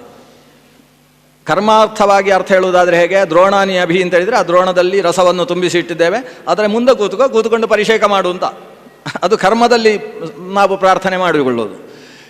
ಅದನ್ನೇ ಅಧ್ಯಾತ್ಮದಲ್ಲಿ ಯೋಚಿಸಿದರೆ ನಮ್ಮ ಇಂದ್ರಿಯಗಳ ಮುಂದೆ ಬಂದು ಕೂತುಕೊಂಡ್ರೆ ಈ ಇಂದ್ರಿಯ ಎಲ್ಲ ಈಗ ದ್ರೋಣ ಆಗುವುದಿಲ್ಲ. ಈಗ ಅದು ಎಲ್ಲೆಲ್ಲೋ ಓಡುವುದಿಲ್ಲ. ನೀನು ಮುಂದೆ ಇಂದ್ರಿಯಗಳ ಮುಂದೆ ಕೂತರೆ ಆವಾಗ ನನ್ನ ಇಂದ್ರಿಯಗಳು ನಿನ್ನಲ್ಲಿ ಆಸಕ್ತವಾಗುವುದರಿಂದ ಅಧ್ಯಾತ್ಮದ ಸಾಧನೆ ಆಗ್ತದೆ. ಉಪನಿಷತ್ತು ಹೇಳುತ್ತೆ, ಈ ಇಂದ್ರಿಯಗಳನ್ನು ದೇವರು ಹುಟ್ಟಿಸುವಾಗಲೇ ಅದನ್ನು ಎಡವಟ್ಟು ಮಾಡಿ ಹುಟ್ಟಿಸಿದ್ದಾನೆ. ನೋಡಿ, ನಮ್ಮನ್ನು ಹೇಗೆ ಪರೀಕ್ಷೆ ಮಾಡ್ತಾನೆ ಆ ದೇವರು ನೋಡಿ. ಪರಾಂಚಿ ಖಾನಿ ವ್ಯತರಣಾತ್ ಸ್ವಯಂಭೂ ತಸ್ಮಾತ್ ಪರಾಂಗ್ ಪಶ್ಯತಿ ನಾಂತರಾತ್ಮನ್. ಈ ಇಂದ್ರಿಯಗಳನ್ನು ಸೃಷ್ಟಿಸುವಾಗ ಪರಾಂಚಿ ಅಂದರೆ ಹೊರಮುಖವಾಗುವ ಹಾಗೆ ಇಂದ್ರಿಯಗಳನ್ನು ಸ್ವಯಂಭೂ ಸೃಷ್ಟಿಸಿದಂತೆ. ತಸ್ಮಾತ್ ಇದರ ಪರಿಣಾಮ ಏನಾಯಿತು ಗೊತ್ತೋ? ಪರಾಂಗ್ ಪಶ್ಯತಿ, ಈ ಇಂದ್ರಿಯ ಹೊರಮುಖವಾಗಿ ನೋಡುತ್ತೆ, ನ ಅಂತರಾತ್ಮನ್, ಒಳಗಿದ್ದ ದೇವರನ್ನು ನೋಡುವುದಿಲ್ಲ. ಯಾಕೆ? ಈ ಕಣ್ಣು ಹೊರಗಿದ್ದು ನೋಡುತ್ತೆ, ಅದರ ಪಕ್ಕದಲ್ಲಿ ರೆಪ್ಪೆ ಇದೆ ಅಂತಲೂ ಅದಕ್ಕೆ ಗೊತ್ತಿಲ್ಲ. ಕನ್ನಡಿ ನೋಡಿಕೊಂಡು ನಂಗೂ ರೆಪ್ಪೆ ಇದೆ, ಅವರಿಗೆ ರೆಪ್ಪೆ ಇರುವುದರಿಂದ ನಂಗೂ ಇರಬೇಕು ಅಂತ ಊಹಿಸ್ತಾನೆ. ಪಕ್ಕದಲ್ಲಿದ್ದದ್ದನ್ನೇ ಕಾಣುವುದಿಲ್ಲ, ಒಳಗಿದ್ದದ್ದನ್ನೇ ಹೇಗೆ ಕಾಣುತ್ತೆ ಇಂದ್ರಿಯಗಳು? ಆದ್ದರಿಂದ ದ್ರೋಣ ಇದು ಹೊರಗೆ ಹೋಗುತ್ತೆ. ಅದಕ್ಕೋಸ್ಕರ ದೇವರ ಹತ್ರ ಹೇಳುವುದು, ನೀನು ಕಣ್ಣಿಗೆ ಎದುರು ನಿಂತುಕೋ ಸ್ವಾಮಿ, ನಮ್ಮ ಇಂದ್ರಿಯಗಳಿಗೆ ಅಭಿಮುಖನಾಗಿ ಕೂತುಕೋ. ಅಭಿದ್ರೋಣಾನಿ ಆಸದಂ. ಅಲ್ಲಿ ಕರ್ಮ ಪ್ರವಚನೀಯ ಯುಕ್ತೆ ದ್ವಿತೀಯ ಅಂತೇಳಿ ದ್ವಿತೀಯ ಬಂದಿದೆ. ದ್ರೋಣಾನಿ ಅಭಿ ಆಸದಂ, ನಮ್ಮ ಇಂದ್ರಿಯಗಳ ಮುಂಭಾಗದಲ್ಲಿ ಬಂದು ಕೂತುಕೋ ಅಂತ. ಆದರೆ ಇದೇ ಇಂದ್ರಿಯಕ್ಕೆ ದೇವರು ನಿಂತ ಅಂತಾದರೆ ಆವಾಗ ಆ ಇಂದ್ರಿಯ ಅಂತರ್ಮುಖವಾಗ್ತದೆ. ಕಶ್ಚಿದ್ದೀರ ಪ್ರತ್ಯಗಾತ್ಮಾನಮೀಕ್ಷತ ಆವೃತ್ತ ಚಕ್ಷುರಮೃತತ್ವಮಿಚ್ಛನ್ ಅಂತ. ಅವನು ಆ ದೇವರು ಇಂದ್ರಿಯಗಳಿಗೆ ಅಭಿಮುಖವಾಗಿ ಕೂತ ಅಂತಾದರೆ ಆ ಇಂದ್ರಿಯ ನಮ್ಮನ್ನು ಎತ್ತರಿಸುವ ಕೆಲಸ ಮಾಡ್ತದೆ. ಅದೇ ಪರಾಂಚಿ ಆಯಿತು ಅಂತಾದರೆ ಅದು ಕೆಳಕ್ಕೆ ಬೀಳಿಸುವ ಕೆಲಸ ಮಾಡ್ತದೆ. ಅದರಿಂದ ಇಂದ್ರಿಯಗಳು ನಮ್ಮ ಗೆಳೆಯರೂ ಹೌದು, ಇಂದ್ರಿಯಗಳು ನಮ್ಮ ಶತ್ರುಗಳು ಹೌದು. ನಮ್ಮ ಹಿಡಿತದಲ್ಲಿದ್ದರೆ ಇಂದ್ರಿಯ ನಮ್ಮ ಗೆಳೆಯರು. ಅದಕ್ಕೊಂದು ಕಣ್ಪಟ್ಟು ಹಾಕಿ, ಇಂದ್ರಿಯಾಣಿ ಹಯಾನ್ಯಾಹು ಅಂತ ಹೇಳ್ತಾರೆ. ಅದು ಕುದುರೆ ಇದ್ದ ಹಾಗೆ. ಕುದುರೆಗಳು ಆ ಕಡೆ ಈ ಕಡೆ ಹುಲ್ಲುಗಾಲಿಗೆ ಹೋಗಿ ರಥವನ್ನು ಚರಂಡಿಯಲ್ಲಿ ಹಾಕುವುದೇ ಜಾಸ್ತಿ. ಅದಕ್ಕೊಂದು ಕಣ್ಪಟ್ಟಿ ಹಾಕಬೇಕು, ಮಾರ್ಗದಲ್ಲೇ ಸಾಗುವ ಹಾಗೆ ವ್ಯವಸ್ಥೆ ಮಾಡಬೇಕು. ಆ ವ್ಯವಸ್ಥೆಯನ್ನು ನೀನು ಮಾಡು ಅಂತ ಹೇಳುವ ಪ್ರಾರ್ಥನೆ, ಅದು ಅತ್ಯುತ್ತಮವಾದ ಮನುಷ್ಯನಿಗೆ ಬೇಕಾದ ಪ್ರಾರ್ಥನೆ. ಅದಕ್ಕೆ ಇದನ್ನು ಅಮೃತ ಅಂತ ಕರೆಯುವುದು. ಇನ್ನೂ ಕೆಲವು ಸುಂದರವಾದ ಪ್ರಾರ್ಥನೆ. ವಿಘ್ನನ್ ರಕ್ಷಾಂಸಿ ದೇವಯುಹು. ದೇವಯುಹು, ದೇವರ ಕಡೆಗೆ ನಮ್ಮನ್ನು ಹೊಂದಿಸತಕ್ಕಂಥವನೇ. ಇದು ದೇವದೂತನನ್ನು ಪ್ರಾರ್ಥನೆ ಮಾಡುವುದು, ಸೋಮನನ್ನು ಪ್ರಾರ್ಥನೆ ಮಾಡುವುದು. ದೇವಯುಹು ದೇವಂ ಯಾಪಯತೀತಿ ದೇವಯುಹು, ದೇವರ ಕಡೆಗೆ ನಮ್ಮನ್ನು ಸಾಗಿಸತಕ್ಕಂತಹ ಓ ದೇವನೇ, ನೀನು ನಮ್ಮ ರಕ್ಷಸ್ಸುಗಳನ್ನೆಲ್ಲ ಸಂಹಾರ ಮಾಡು. ವಿಘ್ನನ್ ರಕ್ಷಾಂಸಿ. ಈ ಒಳ್ಳೆ ಕೆಲಸ ಮಾಡುವವರಿಗೆ ವಿಘ್ನಗಳು ಜಾಸ್ತಿ. ಶ್ರೇಯಾಂಸಿ ಬಹು ವಿಘ್ನಾನಿ ಸಂಭವಂತಿ ಕಲವು ಯುಗೆ ಅಂತ, ಕಲಿಯುಗದಲ್ಲಿ ಇನ್ನಷ್ಟು ಜಾಸ್ತಿ. ಹಾಗಾದರೆ ಆ ವಿಘ್ನಗಳನ್ನು ನಿರಾಸ ಮಾಡುವುದಕ್ಕೆ ನಮ್ಮಲ್ಲಿ ಸಾಮರ್ಥ್ಯ ಇರುವುದಿಲ್ಲ. ಯಾಕಂದರೆ ಕಣ್ಣಿಗೆ ಕಾಣುವ ವಿಘ್ನವನ್ನು ನಾವು ಪರಿಹಾರ ಮಾಡ್ಬೋದು ಸಾಮರ್ಥ್ಯ ಇದ್ದರೆ. ಕಣ್ಣಿಗೆ ಕಾಣದೇ ಇದ್ದ ದುರಿತಗಳಿದ್ದಾವಲ್ಲ, ವಿಘ್ನಗಳು, ಅದನ್ನು ನಾವು ಪರಿಹಾರ ಮಾಡುವುದಕ್ಕೆ ಬರುವುದಿಲ್ಲ. ಅದಕ್ಕೆ ದೇವರ ಹತ್ರ ಕೇಳುವುದು. ನೀನು ವಿಘ್ನನ್ ರಕ್ಷಾಂಸಿ ದೇವಯು. ನಮ್ಮ ರಕ್ಷಸ್ಸು ಅಂದರೆ ವಿಘ್ನಗಳು, ರಕ್ಕಸರು ಅಂತೇಳಿದರೆ ಯಾವುದೋ ಕೋರೆ ದಾಡೆ ಅದೆಲ್ಲ ರಕ್ಕಸಲ್ಲ. ರಕ್ಷಸ್ಸು ಅಂತೇಳಿದರೆ ಈ ವಿಘ್ನಗಳ ಅಭಿಮಾನಿಗಳು. ನಮಗೇನು ತೊಂದರೆಗಳು ಬರ್ತಾ ಇದ್ದಾವೆ, ದುರಿತಗಳಿದ್ದಾವೆ, ಅದಕ್ಕೆ ಸಂಬಂಧ ಅಭಿಮಾನಿ ಶಕ್ತಿಗಳು, ದುಷ್ಟಶಕ್ತಿಗಳು. ಆ ದುಷ್ಟಶಕ್ತಿಗಳನ್ನು ವಿಘ್ನನ್, ಅವುಗಳನ್ನೇ ವಿಶೇಷೇಣ ಘ್ನನ್, ಅದನ್ನು ನಾಶ ಮಾಡುತ್ತಾ ನೀನು ನಮ್ಮನ್ನು ದೇವರ ಹರೆಗೆ ಪವಸ್ವ, ದೇವರ ಕಡೆಗೆ ಸಾಗಿಸು ಅಂತ ಕೇಳ್ತಕ್ಕಂತಹ ಮಂತ್ರ ಇದೆ. ದುರಿತ ನಿವೃತ್ತಿಯ ಪ್ರಾರ್ಥನೆಯೂ ಇದರಲ್ಲಿದೆ. ನಮಗೆ ಬೇಕಾದ್ದನ್ನು ತುಂಬಿಸು ಅನ್ನುವ ಪ್ರಾರ್ಥನೆಗಳು ಇದ್ದಾವೆ. ಪಾತ್ರೆಯನ್ನು ತೊಳೆದ ಪಾತ್ರೆಯಲ್ಲಿ ಹಾಲನ್ನು ತುಂಬಿಸು, ಎರಡು ಬೇಕು. ಪಾತ್ರೆಯನ್ನು ತೊಳೆಯದೇ ಹಾಲು ತುಂಬಿಸಿದರೆ ಅದು ಕೆಟ್ಟ ಹಾಳಾಗ್ತದೆ. ಆದ್ದರಿಂದ ಈ ತೊಳೆಯುವ ಕೆಲಸವೂ ಆಗಬೇಕು, ಅದರಲ್ಲಿ ಶುದ್ಧವಾದ ಅಭ್ಯುದಯಕ್ಕೆ ಬೇಕಾದದ್ದನ್ನು ತುಂಬಿಸುವ ಕೆಲಸವೂ ಆಗಬೇಕು. ಉಕ್ಥೈರ್ಯಜ್ಞೇಷು ವರ್ಧತೆ. ಉಕ್ಥ ಅಂದರೆ ಸ್ತೋತ್ರ, ಉತ್ಥಾಪಕತ್ವಾದ ಉಕ್ಥನಾಮ. ಉಕ್ಥ ಅಂದರೆ ವಾರ್ಡನ್ ಅಂತ ಅರ್ಥ. ನಿಜವಾಗಿ ಈಗ ಹಾಸ್ಟೆಲ್ಗಳೆಲ್ಲ ವಾರ್ಡನ್ಗಳಿರ್ತಾರಲ್ಲ, ಬೇರೆಗೆ 5 ಗಂಟೆ ಹೊಡೆದು ಎಬ್ಬಿಸುವವರು ಇರ್ತಾರಲ್ಲ, ಅವರಿಗೆ ಉತ್ಥಾಪಕತ್ವಾದಂತೆ ಎಬ್ಬಿಸುವವರು ಅಂತ ಅರ್ಥ. ಉಕ್ಥರು ಅಂದರೆ ಎಬ್ಬಿಸುವವರು. ಈ ದೇವತೆಗಳು ಕೂತಿರ್ತಾರೆ, ಅವರು ದೈವೀ ಚಿಂತನೆಯಲ್ಲಿ ತೊಡಗಿರಬಹುದು ಅಥವಾ ಲೋಕಕ್ಷೇಮದ ಚಿಂತನೆಯಲ್ಲಿ ಇರಬಹುದು. ದೇವತೆಗಳಿರುತ್ತಾರೆ. ಆ ದೇವತೆಗಳು ನಮ್ಮ ಕಡೆಗೆ ಮುಖ ಮಾಡುವ ಹಾಗೆ, ನಮ್ಮ ಕಡೆಗೆ ಎಬ್ಬಿಸುವ ಹಾಗೆ ಯಾವ ಸ್ತೋತ್ರ ಮಾಡ್ತದೋ ಆ ಸ್ತೋತ್ರವನ್ನು ಉಕ್ಥಗಳು ಅಂತ ಕರೀತಾರೆ. ಐತರೇಯೋಪನಿಷತ್ತಿನಲ್ಲಿ ಉಕ್ಥ ಶಬ್ದದ ಬಳಕೆ ಹೇರಳವಾಗಿದೆ. ಬೃಹತಿ ಸಹಸ್ರ ಅನ್ನುವ ಸ್ತೋತ್ರವನ್ನು ಅಲ್ಲಿ ಉಕ್ಥ ಅನ್ನುವ ಶಬ್ದದಿಂದ ಮತ್ತೆ ಮತ್ತೆ ಬಳಸ್ತಾರೆ. ಉಕ್ಥೈಹಿ, ಸ್ತೋತ್ರಗಳ ಮೂಲಕ, ಯಜ್ಞೇಶು, ಯಜ್ಞದ ಸಂದರ್ಭದಲ್ಲಿ, ವರ್ಧತೆ, ನಮ್ಮನ್ನು ವೃದ್ಧಿಗೊಳಿಸುತ್ತಿ. ಇಲ್ಲಿ ಒಂದು ವಿಶೇಷ ಇದೆ. ದೇವರನ್ನು ಪ್ರಾರ್ಥನೆ ಮಾಡುವ ಬಗೆ 2 ಥರ. ನನಗೆ ಅದನ್ನು ಕೊಡು ಅಂತ ಕೇಳುವುದು, ಇದೊಂದು ಪ್ರಾರ್ಥನೆ. ನೀನು ಅದನ್ನೆಲ್ಲ ಕೊಡುವವನಲ್ವ ಸ್ವಾಮಿ ಅಂತ ಹೇಳುವುದು, ಇದು ಇನ್ನೊಂದು ಪ್ರಾರ್ಥನೆ. ಇದರಲ್ಲಿ ಮೊದಲನೇ ಪ್ರಾರ್ಥನೆಗಿಂತ 2ನೇ ಪ್ರಾರ್ಥನೆ ಒಳ್ಳೆಯದು. ಮೊದಲನೇ ಪ್ರಾರ್ಥನೆ ಏನು ಅಂದರೆ, ನನಗೆ ಮಕ್ಕಳಿಲ್ಲ ಸ್ವಾಮಿ, ಮಕ್ಕಳನ್ನು ಕೊಡು ಅಂತ ಹೇಳುವಂಥದ್ದು ಒಂದು ರೀತಿ ಕೈಚಾಚಿ ಬೇಡುವ ಹಾಗೆ. ಅದು ಅಷ್ಟು ಒಳ್ಳೆಯದಲ್ಲ, ಒಂದು ರೀತಿ ಪೂರ್ತಿ ಸಕಾಮ ಆಗೋಗುತ್ತೆ. ಆದರೆ 2ನೇ ಪ್ರಾರ್ಥನೆ, ನೀನು ಅವರಿಗೆ ಮಕ್ಕಳಿರಲಿಲ್ಲ, ನೀನು ಮಕ್ಕಳು ಕೊಟ್ಟಿ ಸ್ವಾಮಿ, ನೀನು ಅಂಥವ, ನೀನಿಂಥವ, ನೀನು ಅದನ್ನೆಲ್ಲ ಕೊಡುವವ ಅಂತ ಹೇಳೋದು. ನನಗೆ ಕೊಡು ಅಂತ ಹೇಳಲಿಕ್ಕಿಲ್ಲ, ಅವನಿಗೆ ಗೊತ್ತಾಗ್ತದೆ, ಓ ಇವನು ಅದನ್ನು ಬೇಕು ಅಂತಲೇ ಕೇಳ್ತಾನೆ ಅಂತ ಗೊತ್ತಾಗ್ತದೆ.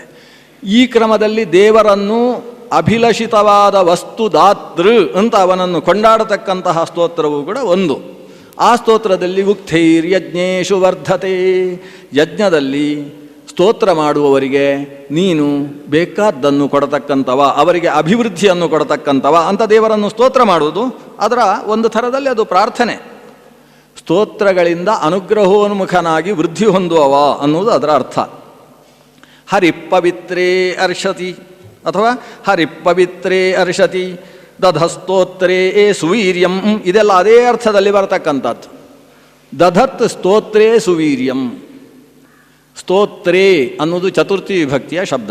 ಸ್ತೋತೃ ಶಬ್ದದ ಚತುರ್ಥಿ. ಯಾರು ಸ್ತೋತ್ರ ಮಾಡ್ತಾನೆ ಅಂಥವನಿಗೆ ಸ್ತೋತ್ರೇ ಸುವೀರ್ಯಂ ದದತ್, ಒಳ್ಳೆಯ ಶಕ್ತಿಯನ್ನು ತುಂಬಿಸತಕ್ಕಂಥವ ನೀನು. ಹಾಗೆ ಇದ್ದುಕೊಂಡು ನಮ್ಮ ಹತ್ತಿರ ಬರುವವ.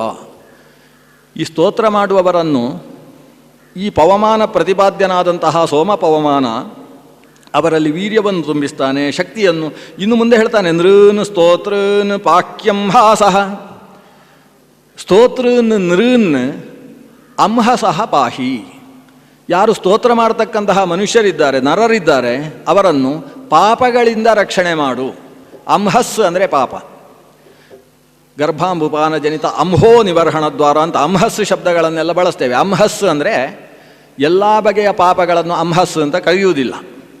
ನಾವು ಮಾಡದೆ ನಮ್ಮ ಜನ್ಮಾಂತರದಲ್ಲಿ ಏನೋ ಒಂದು ಕಾರಣದಿಂದ ಬಂದದ್ದು. ಅಂದರೆ ನಾವು ಅವರಿಗೆ ಹೊಡೆದಿಲ್ಲ ನಾವು, ಆದರೆ ಮನಸ್ಸಿನಲ್ಲಿ ಅವನನ್ನು ಹೊಡಿಬೇಕಿತ್ತು, ನಾನು ಒಂದು ಹೊಡಿಬೇಕಿತ್ತು ಅಂತ ಅನಿಸ್ತದೆ. ಆದರೆ ಹೊಡೆಯೋಲ್ಲ. ಯಾಕಂದರೆ ಹೊಡೆದ್ರೆ ಪಾಪ ಬರ್ತದೆ ಅಂತ ಹೊಡೆಯೋಲ್ಲ. ಆದರೆ ಪಾಪ ಬಂದು ಬಿಡ್ತದೆ. ಯಾಕಂದರೆ ಹೊಡಿಬೇಕಿತ್ತು ನಾನು ಅಂತ. ಆಮೇಲೆ ಅವರು ಆ ಕಡೆ ಹೋದ ಮೇಲೆಯೂ ಈ ಜನ್ಮದಲ್ಲಿ ಹೊಡಿಲಿಕ್ಕೆ ಸಿಗಲಿಲ್ಲ, ಅವ ಮುಂದಿನ ಜನ್ಮದಲ್ಲಿ ನಮ್ಮ ಮನೆಯಲ್ಲಿ ನಾಯಿಯಾಗಿ ಹುಟ್ಟಿಯಾದರೂ ನನ್ನ ಕೈಯಿಂದ ಪೆಟ್ಟು ತಿನ್ನಬೇಕು ಅಂತ ಹೀಗೆಲ್ಲ ಆಲೋಚನೆ ಮಾಡ್ತಾರೆ. ಈ ಎಲ್ಲ ಆಲೋಚನೆ ಉಂಟಲ್ಲ, ಆಲೋಚನೆಯಿಂದ ಒಂದು ಪಾಪ ಬರ್ತದೆ. ಆ ಪಾಪಗಳನ್ನು ಅಂಹಸ್ಸುಗಳು ಅಂತ ಕರೀತಾರೆ. ಕೆಲವೆಲ್ಲ ಪ್ರತ್ಯವಾಯ, ಅಂಹಸ್, ಅಘ, ಪಾಪ, ಇದಕ್ಕೆ ಧರ್ಮಶಾಸ್ತ್ರದಲ್ಲಿ ಚೂರು ಚೂರು ವ್ಯತ್ಯಾಸ ಇದೆ. ಪ್ರತ್ಯವಾಯ ಅಂದರೆ ಯಾವುದನ್ನು ಮಾಡಲೇಬೇಕು ಅದನ್ನು ಮಾಡದೇ ಇದ್ದದ್ದಕ್ಕೆ ಬರುವಂಥದ್ದು. ಬೆಳಗ್ಗಿನ ಹೊತ್ತು ಸಂಧ್ಯಾವಂದನೆ ಮಾಡಬೇಕು. ಧನುರ್ಮಾಸದಲ್ಲಿ ಸೂರ್ಯೋದಯಕ್ಕಿಂತ ಮುಂಚೆ ಶಾಲಗ್ರಾಮಾದ್ಯರ್ಚನೆಯನ್ನು ನಡೆಸಬೇಕು. ಉತ್ತಮ ತಾರಕೋಪೇತ, ಮಧ್ಯಮ ಲುಪ್ತ ತಾರಕ, ಅಧಮ ಸೂರ್ಯ ಸಹಿತ, ಮಧ್ಯಾಹ್ನೇ ನಿಷ್ಫಲ ಭವೇತು ಅಂತ ಧರ್ಮಶಾಸ್ತ್ರಗಳು ಧನುರ್ಮಾಸದ ಪೂಜೆಯ ಬಗ್ಗೆ ಹೇಳ್ತದೆ. ಆದರೆ ನಮಗೆ ಧನುರ್ಮಾಸ ಅಂದರೆ ಆಚಾರ ಒಳ್ಳೆ ಅರ್ಥ ಹೇಳಿದರು. ಧನುಸ್ಸು ಅಂದರೆ ಹೇಗೆ ಬಗ್ಗಬೇಕು, ಉಪನಿಷತ್ತು ಹೇಳಿದೆ ಅಂತ ಅರ್ಥ ಹೇಳಿದರು. ನಮಗೆಲ್ಲ ಅರ್ಥ ಆಗೋದು ಹೇಗೆ ಅಂದರೆ ಅದು ಬಿಲ್ಲಿನ ಹಾಗೆ ಕಂಬಳಿಯ ಒಳಗೆ ಹೊದ್ದುಕೊಳ್ಳುವಂಥ ಕಾಲ ಅಂತ ಹೀಗೆಲ್ಲ ಅರ್ಥ ಬರ್ತದೆ. ಇದರಿಂದಾಗಿ ಶಾಸ್ತ್ರೋಕ್ತವಾದದ್ದು ನಾವು ಅನುಷ್ಠಾನ ಮಾಡದೇ ಹೋದದ್ರಿಂದ ಬರ್ತದಲ್ಲ, ಅದು ಪಾಪ ಅಲ್ಲ, ಅದು ಪ್ರತ್ಯವಾಯ. ಯದಕರಣೆ ಪ್ರತ್ಯವಾಯ ತನ್ನಿತ್ಯಂ ನಿತ್ಯಂ ನೈಮಿತ್ತಿಕಂ ಕಾಮ್ಯಂ ಇತಿ ಕರ್ಮ ತ್ರಿಧಾ ಸ್ಮೃತಂ. ಕರ್ಮ 3 ವಿಧ. ನಿತ್ಯ ಕರ್ಮ ಅಂದರೆ ಏನು? ಯಾವುದನ್ನು ಮಾಡದೇ ಹೋದ್ರೇ ಪಾಪ ಬರುತ್ತೋ ಆ ಕರ್ಮಕ್ಕೆ ನಿತ್ಯ ಕರ್ಮ ಅಂತ ಹೆಸರು. ಸಂಧ್ಯಾವಂದನೆ, ವರ್ಷಕ್ಕೊಂದು ಸಲ ಸಾಂವತ್ಸರಿಕ ಶ್ರಾದ್ದ, ವರ್ಷಕ್ಕೊಂದು ಸಲ ಮಾಡತಕ್ಕಂತಹ ಉತ್ಸರ್ಜನ ಉಪಕರ್ಮಾದಿ ವಿಧಾನಗಳು, ಇವಕ್ಕೆಲ್ಲ ನಿತ್ಯ ಕರ್ಮಗಳು ಅಂತ ಹೆಸರು. ಮಾಡದೇ ಹೋದ್ರೇ ಅಪರಾಧ ಅಂತ ಅನಿಸುವಂಥದ್ದು. ಅದರಿಂದ ಬರುವಂಥದ್ದು ಪ್ರತ್ಯವಾಯ. ಅಂತಹ ಅಂಹಸ್ಸುಗಳನ್ನು ನೃನ್ ಸ್ತೋತ್ರನ್ ಪಾಹಿ ಅಂಹಸಃ. ಅಂಹಸಃ ಅನ್ನೋದು ಪಂಚಮಿ ವಿಭಕ್ತಿ. ಅಂಹಸ್ಸಿನ ದೆಸೆಯಿಂದ ಪಾಹಿ, ನಮ್ಮನ್ನು ರಕ್ಷಣೆ ಮಾಡು, ಪಾಪಗಳನ್ನು ದೂರ ಮಾಡು. ಈ ಸ್ತೋತ್ರದ ಬಗ್ಗೆ ಸುಮಾರು 18, ನಾನು ಹೀಗೆ ನೋಡ್ತಾ ಹೋದಾಗ 18 ಕಡೆ ಸ್ತೋತ್ರ ಮಾಡಿದವನನ್ನು ರಕ್ಷಣೆ ಮಾಡು ಅಂತ ಹೇಳುವಂತಹ ಮಂತ್ರವೇ ಇದೆ. ಜರಿತುರು ವರ್ಧಯಾಗಿರಾಹ ಅಂತ ಇನ್ನೊಂದು ಮಂತ್ರ ಇದೆ ನೋಡಿ. ಜರಿತೃ ಅಂತ ಹೇಳಿದರೆ ಸ್ತೋತ್ರ ಮಾಡುವವ ಅಂತ ಅರ್ಥ. ಅದು ನಿರುಕ್ತದಲ್ಲೇ ನಿರೂಪಣೆ ಮಾಡುವ ಅರ್ಥ. ಜರಿತೃ ಅಂತ ಹೇಳಿದರೆ ಸ್ತೋತ್ರ ಮಾಡ್ತಕ್ಕಂಥವ. ಜರಿತುಹು, ಯಾರು ನಿನ್ನನ್ನು ಸ್ತೋತ್ರ ಮಾಡ್ತಾನೆ ಅವರಿಗೆ ವಾಕ್ಶಕ್ತಿಯನ್ನು ಇನ್ನಷ್ಟು ಕೊಡಪ್ಪ ಅಂತ ಕೇಳುವ ಸ್ತೋತ್ರ. ಅಂದರೆ ದೇವರನ್ನು ಸ್ತೋತ್ರ ಮಾಡಿದಷ್ಟು ನಮ್ಮ ವಾಕ್ಶಕ್ತಿ ವೃದ್ಧಿಯಾಗ್ತದೆ. ದೇವರ ಸ್ತೋತ್ರ ಮಾಡುವುದು ಕೂಡ ಇನ್ನಷ್ಟು ವೃದ್ಧಿಗೆ ಕಾರಣವಾಗ್ತದೆ. ಅದು ಉಂಟಲ್ಲ, ವಾಗ್ಜನ್ಮ ವೈಫಲ್ಯಂ ಅಸಖ್ಯ ಶಲ್ಯಂ ಗುಣಾದ್ಭುತೇ ವಸ್ತುನಿ ಮೌನಿತಾ ಚೇತ್. ಒಂದು ಗುಣಾದ್ಭುತವಾದ ವಸ್ತು ಮುಂದೆ ಇದ್ದಾಗ ಅವರ ಬಗ್ಗೆ ಒಂದು 4 ಮಾತು ನಾನು ಹೇಳುವುದಕ್ಕೆ ಅಂತ ಈ ಮಾತು ಮುಂದೆ ಬರಲಿಲ್ಲ ಅಂತ ಆದರೆ ಆ ದೇವರು ಕೊಟ್ಟ ನಾಲಿಗೆ, ದೇವರು ಕೊಟ್ಟ ವಾಕ್ಶಕ್ತಿ ಉಂಟಲ್ಲ, ಅದು ಒಂದು ರೀತಿಯಲ್ಲಿ ಬಾಯಲ್ಲಿಟ್ಟ ಶೂಲ. ವಾಗ್ಜನ್ಮ ವೈಫಲ್ಯಂ ಅಸಹ್ಯ ಶಲ್ಯಂ, ಅದು ನಿನಗೆ ದೇವರು ನಾಲಿಗೆ ಕೊಟ್ಟು ವ್ಯರ್ಥ. ಯಾವುದು ಗುಣಾದ್ಭುತವಾದ ವಸ್ತು ಇದೆ ಅದರ ಬಗ್ಗೆ ಮಾತಾಡುವುದು ಅನ್ನುವುದಕ್ಕೋಸ್ಕರವೇ ದೇವರು ನಾಲಿಗೆ ಕೊಟ್ಟದ್ದು. ಅದನ್ನು ಜರಿತುಹು, ಗುಣಪೂರ್ಣವಾದಂತಹ ದೇವಸ್ವರೂಪವನ್ನು ಯಾರು ಸ್ತೋತ್ರ ಮಾಡ್ತಾನೆ ಅಂಥವನ ಗಿರಹ, ಮಾತುಗಳನ್ನು ನೀನು ವರ್ಧಯ, ವೃದ್ಧಿಗೊಳಿಸು, ಇನ್ನಷ್ಟು ಸ್ತೋತ್ರ ಮಾಡುವ ಶಕ್ತಿಯನ್ನು ಕೊಡು. ದೇವರಲ್ಲಿ ಇದ್ದದ್ದನ್ನೆಲ್ಲ ಹಾಡಿಕೊಂಡಾಡುವಷ್ಟು ಶಕ್ತಿ ನಮ್ಮ ಮಾತಿಗೆ ಸುತರಾಮ್ ಇಲ್ಲ. ವಿಷ್ಣು ಆ ಶಕ್ತಿ, ಆ ದೇವರನ್ನು ನಾವು ಅನೇಕ ಶಬ್ದಗಳಿಂದ ಕರೆಯುವುದೇ ಗುಣಗಳಿಂದ ತುಂಬಿದೆ ಅನ್ನುವ ಕಾರಣದಿಂದಲೇ ಕೆಲವು ಶಬ್ದಗಳಿಂದ ಕರೆಯುವುದು. ಅಥ ಕಸ್ಮಾದುಚ್ಯತೆ ಬ್ರಹ್ಮೇತಿ ಬೃಹಂತೋಕ್ಯಸ್ಮಿನ್ ಗುಣಾ. ಬೃಹತ್ ಗುಣಗಳಿಂದ ಪೂರ್ಣವಾದದ್ರಿಂದ ಬ್ರಹ್ಮ ಅನ್ನುವ ಶಬ್ದದಿಂದ ದೇವರನ್ನು ಕರೀತೇವೆ. ಅಷ್ಟು ಗುಣಗಳನ್ನು ಈ ನಾಲಿಗೆ ಹೇಗೆ ಹೇಳ್ತದೆ? ಆದ್ದರಿಂದ ನಾವು ಹೇಳಿದರೆ ಏನು, ಸಿಂಧುವಿನಲ್ಲಿದ್ದ ಬಿಂದುವನ್ನು ಮಾತ್ರ ಹೇಳುವುದು ನಾವು. ಆ ಬಿಂದುವನ್ನಷ್ಟೇನೇ ಹೇಳಿದ ನಾಲಿಗೆಗೆ ಇನ್ನಷ್ಟು ಶಕ್ತಿ ಕೊಟ್ಟು ಒಂದು 10 ಬಿಂದು ಹೇಳುವ ಹಾಗೆ, ಒಂದು ಉದ್ಧರಣೆಯಷ್ಟು ಹೇಳುವ ಹಾಗೆ, ಒಂದು ಕವಳಿಗೆಯಷ್ಟು ಹೇಳುವ ಹಾಗೆ ಆದರೂ ಮಾಡು ಅಂತ. ಜರಿತುರು ವರ್ಧಯಾಗಿರಹ ಅಂತ ದೇವರಲ್ಲಿ ಪ್ರಾರ್ಥನೆ ಮಾಡುವುದು. ಇನ್ನೂ ವಿಶೇಷ, ದಾನ ಕೊಡಬೇಕು ಅಂತ ಪವಮಾನ ಮಂತ್ರ ಹೇಳ್ತದೆ. ಅನೇಕ ಕಡೆಯಲ್ಲಿ ದಾನದ ಮಹತ್ವವನ್ನು ಪವಮಾನ ಮಂತ್ರ ಹೇಳ್ತದೆ. ದಾನ ಕೊಡಬೇಕು. ದಾನ ಕೊಟ್ಟರೆ ಫಲ ಏನು ಗೊತ್ತೋ? ಇನ್ನಷ್ಟು ದೇವರು ಅವನಿಗೆ ದಾನ ಕೊಡ್ತಾನೆ ಅಂತ. ಇದು ಒಂದು ಥರದ ಲೋಕಕ್ಕೆ ಉಪಕಾರಕವಾದ ಮಂತ್ರಗಳು ಇಂಥದ್ದು. ದಧದ್ರತ್ನಾನಿ ದಾಶುಷೇ, ದಾಶುಷೇ ರತ್ನಾನಿ ದಧತ್, ಓ ಭಗವಂತ ಅನುಗ್ರಹ ಮಾಡು. ದಾಶುಷೇ, ದಾಶ್ವಾನ್ ಅಂತ ಶಬ್ದ ಅದು. ದಾನಶೀಲ ಅಂತ ಕ್ವಸುಪ್ರತ್ಯಯ ಬರುವುದು ಶೀಲಾರ್ಥದಲ್ಲಿ. ಅಂದ ದಾಶ್ವಾನ್ ಅಂತ ಹೇಳಿದರೆ ದಾನ ಮಾಡುವ ಸ್ವಭಾವ ಉಳ್ಳವ. ದಾನ 2 ವಿಧ, ಒಂದು ಮುಖದಲ್ಲಿ, ಒಂದು ಅಥವಾ 2 ಮುಖದಲ್ಲೇ, ಅಗ್ನಿಯಲ್ಲಿ ಮತ್ತು ಮುಖದಲ್ಲಿ ಅಂತ 2 ದಾನ. ಮುಖದಲ್ಲಿ ದಾನ ಅಂತ ಹೇಳಿದರೆ ಅದು ಬ್ರಹ್ಮಣಿಹುತ, ಬ್ರಾಹ್ಮಣರಿಗೆ ಆಹಾರವನ್ನು ಅನ್ನವನ್ನು ಕೊಡುವುದು. ಅಗ್ನಿಯೂ ಮುಖವೇ. ಯಾಕಂದರೆ ಮುಖಾದಿಂದ್ರಶ್ಚ ಅಗ್ನಿಶ್ಚ, ಮುಖಾತ್ ಭಗವಂತನ ಮುಖದಿಂದ ಆವಿರ್ಭವಿಸಿದ ಅಗ್ನಿ ಮತ್ತು ಬ್ರಾಹ್ಮಣೋಸ್ಯ ಮುಖಮಾಸೀತ್ ಅಂತ 2 ಭಗವಂತನ ಮುಖಗಳು. ರಸಂ ವಿಪ್ರಾಗ್ನಿ ಜಿಹ್ವಾಭ್ಯಾಂ ಅಶ್ನಾಮಿ ಪ್ರಯತಾತ್ಮನಃ ಅಂತ ದೇವರು ಹೇಳ್ತಾನಲ್ಲ. ಅಂದರೆ ವಿಪ್ರಜಿಹ್ವೆ ಮತ್ತು ಅಗ್ನಿ ಜಿಹ್ವೆ 2 ಕೂಡ ಭಗವಂತನಿಗೆ ಮುಖ. ಆ ಮುಖದಲ್ಲಿ ನಾನು ಕೊಟ್ಟಂತಹ ಆಹುತಿಯನ್ನು ಸ್ವೀಕಾರ ಮಾಡು ಅಂತ ನಾವು ಆಹುತಿಯನ್ನು ಕೊಡ್ತೇವೆ. ಅದು ವಿಪ್ರನಲ್ಲಿ ಕೊಡುವುದು ದೇವರಿಗೆ, ಅಗ್ನಿಯಲ್ಲಿ ಕೊಡುವುದು ಕೂಡ ದೇವರಿಗೆ, ಎರಡೂ ದಿಕ್ಕಿಯಲ್ಲೂ ತಲುಪುವುದು ದೇವನಿಗೆ. ಯಾಕಂದರೆ ದೇವರು ಹೇಳ್ತಾರೆ, ನಾನು ಹೇಗೆ ಒಬ್ಬ ವಿಪ್ರನ ಬಾಯಿಯಲ್ಲಿ ಹಾಕಿದ ಆಹಾರವನ್ನು ಸ್ವೀಕಾರ ಮಾಡ್ತೇನೋ ಹಾಗೆ ಅಗ್ನಿಯಲ್ಲಿ ಹಾಕಿದ ಆಹುತಿಯನ್ನು ನಾನು ಸ್ವೀಕರಿಸುವುದಿಲ್ಲ ಅಂತ ಭಾಗವತದಲ್ಲಿ ಸನಕಾದಿಗಳು ಬಂದು ಜಯ ವಿಜಯರಿಗೆ ಶಾಪ ಕೊಡ್ತಕ್ಕಂತಹ ವಿಷಯ ಸಂದರ್ಭದಲ್ಲಿ ದೇವರಾಡುವಂತಹ ಮಾತು, ನಾಹಂ ತಥಾದ್ಮಿ ಯಜಮಾನ ಹವಿರ್ವಿತಾನೆ ಶ್ಚೋತದ್ಘೃತ ಪ್ಲುತ ಮದನ್ ಹುತ ಹುಂಗುಮುಖೇನ ಯದ್ ಬ್ರಾಹ್ಮಣಸ್ಯ ಚರತಶ್ಚರತೋನುಘಾಸಂ ತುಷ್ಟಸ್ಯ ಮಯ್ಯವಹಿತೈ ನಿಜ ಕರ್ಮ ಪಾಕೈ ಅಂತ ಒಬ್ಬ ವಿಪ್ರನ ಬಾಯಿಯಲ್ಲಿ ಕೊಟ್ಟದ್ದನ್ನು ಅಷ್ಟು ಚೆನ್ನಾಗಿ ಸ್ವೀಕರಿಸ್ತೇನೆ, ಹೇಗೆ ಭಕ್ತಿ ಶ್ರದ್ಧೆಯಿಂದ ಅಗ್ನಿಯಲ್ಲಿ ಆಹುತಿ ಹಾಕಿದಾಗ ಸ್ವೀಕರಿಸ್ತೇನೋ ಅದಕ್ಕಿಂತ ಚೆನ್ನಾಗಿ ಅಂತ ದೇವರು ಹೇಳ್ತಾನೆ. ಹಾಗೆ ಈ ವಿಪ್ರಮುಖ ಮತ್ತು ಅಗ್ನಿಮುಖ ಅನ್ನುವ ಎರಡು ಮುಖಗಳಲ್ಲಿ ಯಾರು ದಾನ ಮಾಡ್ತಾನೆ ಭಗವಂತನನ್ನು ಉದ್ದೇಶಿಸಿ, ಅವನಿಗೆ ರತ್ನಾನಿ ದಧತ್, ಅವನಿಗೆ ರತ್ನಗಳನ್ನು ಕೊಡುತ್ತಾ ಭಗವಂತ ಆಗಮಿಸ್ತಾನೆ. ರತ್ನ ಅನ್ನುವುದಕ್ಕೂ ಅನೇಕ ಅರ್ಥ ಇದೆ. ಯಾಕಂದರೆ ಅಗ್ನಿ ಸೂಕ್ತದಲ್ಲೇ ರತ್ನ ಶಬ್ದ ಶುರುವಾಗ್ತದೆ. ಅಗ್ನಿಮೀಳೆ ಪುರೋಹಿತಂ ಯಜ್ಞಸ್ಯ ದೇವ ಮೃತ್ಯುಜಂ ಹೋತಾರಂ ರತ್ನಧಾತಾಮಂ. ಕೆಲವರಿಗೆ ಈ ಮಂತ್ರವು ಎಡವಟ್ಟ ಅರ್ಥ ಆಗೋದು. ಒಬ್ಬ ಹಾಗೆ ಅರ್ಥ ಬರೆದಿದ್ದಾನೆ. ಒಂದು ಯಾಗಶಾಲೆಗೆ ಹೋದಂತೆ, ಯಾಗಶಾಲೆಗೆ ಹೋದಾಗ ಮೊದಲು ಅಗ್ನಿ ಕಾಣಿಸಿತು, ಪ್ರಜ್ವಲಿಸುವ ಅಗ್ನಿ. ಅಗ್ನಿಂ ಈಡೆ ಅಂತ ಅಗ್ನಿಗೆ ನಮಸ್ಕಾರ ಮಾಡಿದ. ಆಮೇಲೆ ಪುರೋಹಿತರಿಗೆ ನಮಸ್ಕಾರ ಮಾಡಿದರೆ ತುಂಬ ಪ್ರಯೋಜನ ಇದೆ, ಅದಕ್ಕೋಸ್ಕರ ಆಮೇಲೆ ಪುರೋಹಿತರಿಗೊಂದು ನಮಸ್ಕಾರ. ಆಮೇಲೆ ಅಗ್ನಿಮೀಳೆ ಪುರೋಹಿತಂ ಯಜ್ಞಸ್ಯ ದೇವಂ, ಅಲ್ಲಿ ಒಂದು ದೇವರ ಪ್ರತಿಮೆ ಮಂಡಲ ಎಲ್ಲ ಹಾಕಿ ಒಂದು ಪ್ರತಿಮೆ ಇಟ್ಟಿದ್ರು. ಆಮೇಲೆ ದೇವರಿಗೆ ನಮಸ್ಕಾರ, ಪುರೋಹಿತರಿಗೆ ಆದಮೇಲೆ ಯಜ್ಞಸ್ಯ ದೇವಂ. ಆಮೇಲೆ ಪರಿಕರ್ಮಿಗಳು ಋತ್ವಿಕಗಳೆಲ್ಲ ಇರ್ತಾರೆ, ಆ ಋತ್ವಿಕಗಳಿಗೆಲ್ಲ ಒಂದಿಷ್ಟು ನಮಸ್ಕಾರ. ಆಮೇಲೆ ಹೋತಾರಂ, ಹೋತೃಗಳು ಪಾರಾಯಣ ಮಾಡಿ ದೇವರನ್ನು ಆಹ್ವಾನ ಮಾಡ್ತಕ್ಕಂತಹ ಋಗ್ವೇದಿಗಳಿದ್ದಾರೆ, ಅವರಿಗೊಂದು ನಮಸ್ಕಾರ. ಆಮೇಲೆ ರತ್ನಧಾತಮಂ ಅಂದರೆ ಯಜಮಾನರಿಗೊಂದು ನಮಸ್ಕಾರ, ದಕ್ಷಿಣೆ ಕೊಡಲಿ ಅಂತ. ಹೀಗೊಬ್ಬರು ವ್ಯಾಖ್ಯಾನ ಮಾಡಿದವರು ಇದ್ದಾರೆ. ಸುಮ್ಮನೆ ತಮಾಷೆ, ಕೆಲವರೆಲ್ಲ ಈ ತಮಾಷೆಯ ವ್ಯಾಖ್ಯಾನ ಮಾಡುವುದರಲ್ಲಿ ನಮಗೆ ಅದಮಾರು ನಾರಾಯಣಾಚಾರ್ಯ ಅಂತಿದ್ರು, ಇಂಥದ್ದೇ ಅರ್ಥ ಹೇಳ್ತಾ ಇದ್ರು ಅವರು. ಅವರ ಮಾತು ಕೇಳುವುದಂದರೆ ನಮಗೆ ಖುಷಿ. ಇದು ವೇದಗಳಿಗೆ ಅಪಾರ್ಥ ಅಂತಲ್ಲ, ವೇದಗಳಲ್ಲಿ ಒಂದು ರೀತಿಯ ಸ್ವಾರಸ್ಯ ಇಂಥದ್ದಿದೆ. ಮಹಾಸೂಕ್ತ ಕ್ಷುದ್ರ ಸೂಕ್ತಗಳಲ್ಲಿ ಬಹಳಷ್ಟು ವೇದ ಹೀಗೆ ಇದೆ, ಒಗಟಿನ ಸ್ವರೂಪದಲ್ಲಿದ್ದು ಹೊರಗೊಂದು ಅರ್ಥ ಕೊಟ್ಟು ಒಳಗೊಂದು ವಿಶೇಷ ಅರ್ಥವನ್ನು ಕೊಡ್ತಕ್ಕಂತಹ ಸೂಕ್ತಗಳೇ ವೇದದಲ್ಲಿದ್ದಾವೆ. ಅಗ್ನಿಮೀಳೆ ಪುರೋಹಿತಮನ್ನು ಅಲ್ಲಿ ರತ್ನಧಾತಮ ಅಂತ ಭಗವಂತನನ್ನು ಕರೀತಾರಲ್ಲ, ಅಗ್ನಿಯನ್ನು ರತ್ನಧಾತಮ ಅಂತ ಕರೀತಾರೆ. ರತ್ನ ಅಂದರೆ ರತಿ ಮತ್ತು ಆನಂದ. ರತಿ ಅಂದರೆ ಆನಂದ, ನ ಅಂದರೆ ಜ್ಞಾನ. ರತ್ನ ಅಂದರೆ ಆನಂದವನ್ನು ಕೊಡುವ ಜ್ಞಾನ, ಅದು ರತ್ನ ಅಂದರೆ ಜ್ಞಾನರತ್ನ ಅಂತ ಅರ್ಥ. ಜ್ಞಾನರತ್ನವನ್ನು ಯಾರು ಅಗ್ನಿಯಲ್ಲೂ ವಿಪ್ರರಲ್ಲೂ ದಾನವನ್ನು ಕೊಡ್ತಾರೋ ಅಂಥವರಿಗೆ ಜ್ಞಾನರತ್ನವನ್ನು ನೀಡತಕ್ಕಂತಹ ನೀನು ಬಾ ಅಂತ ದೇವರನ್ನು ಕರೆಯುವುದು.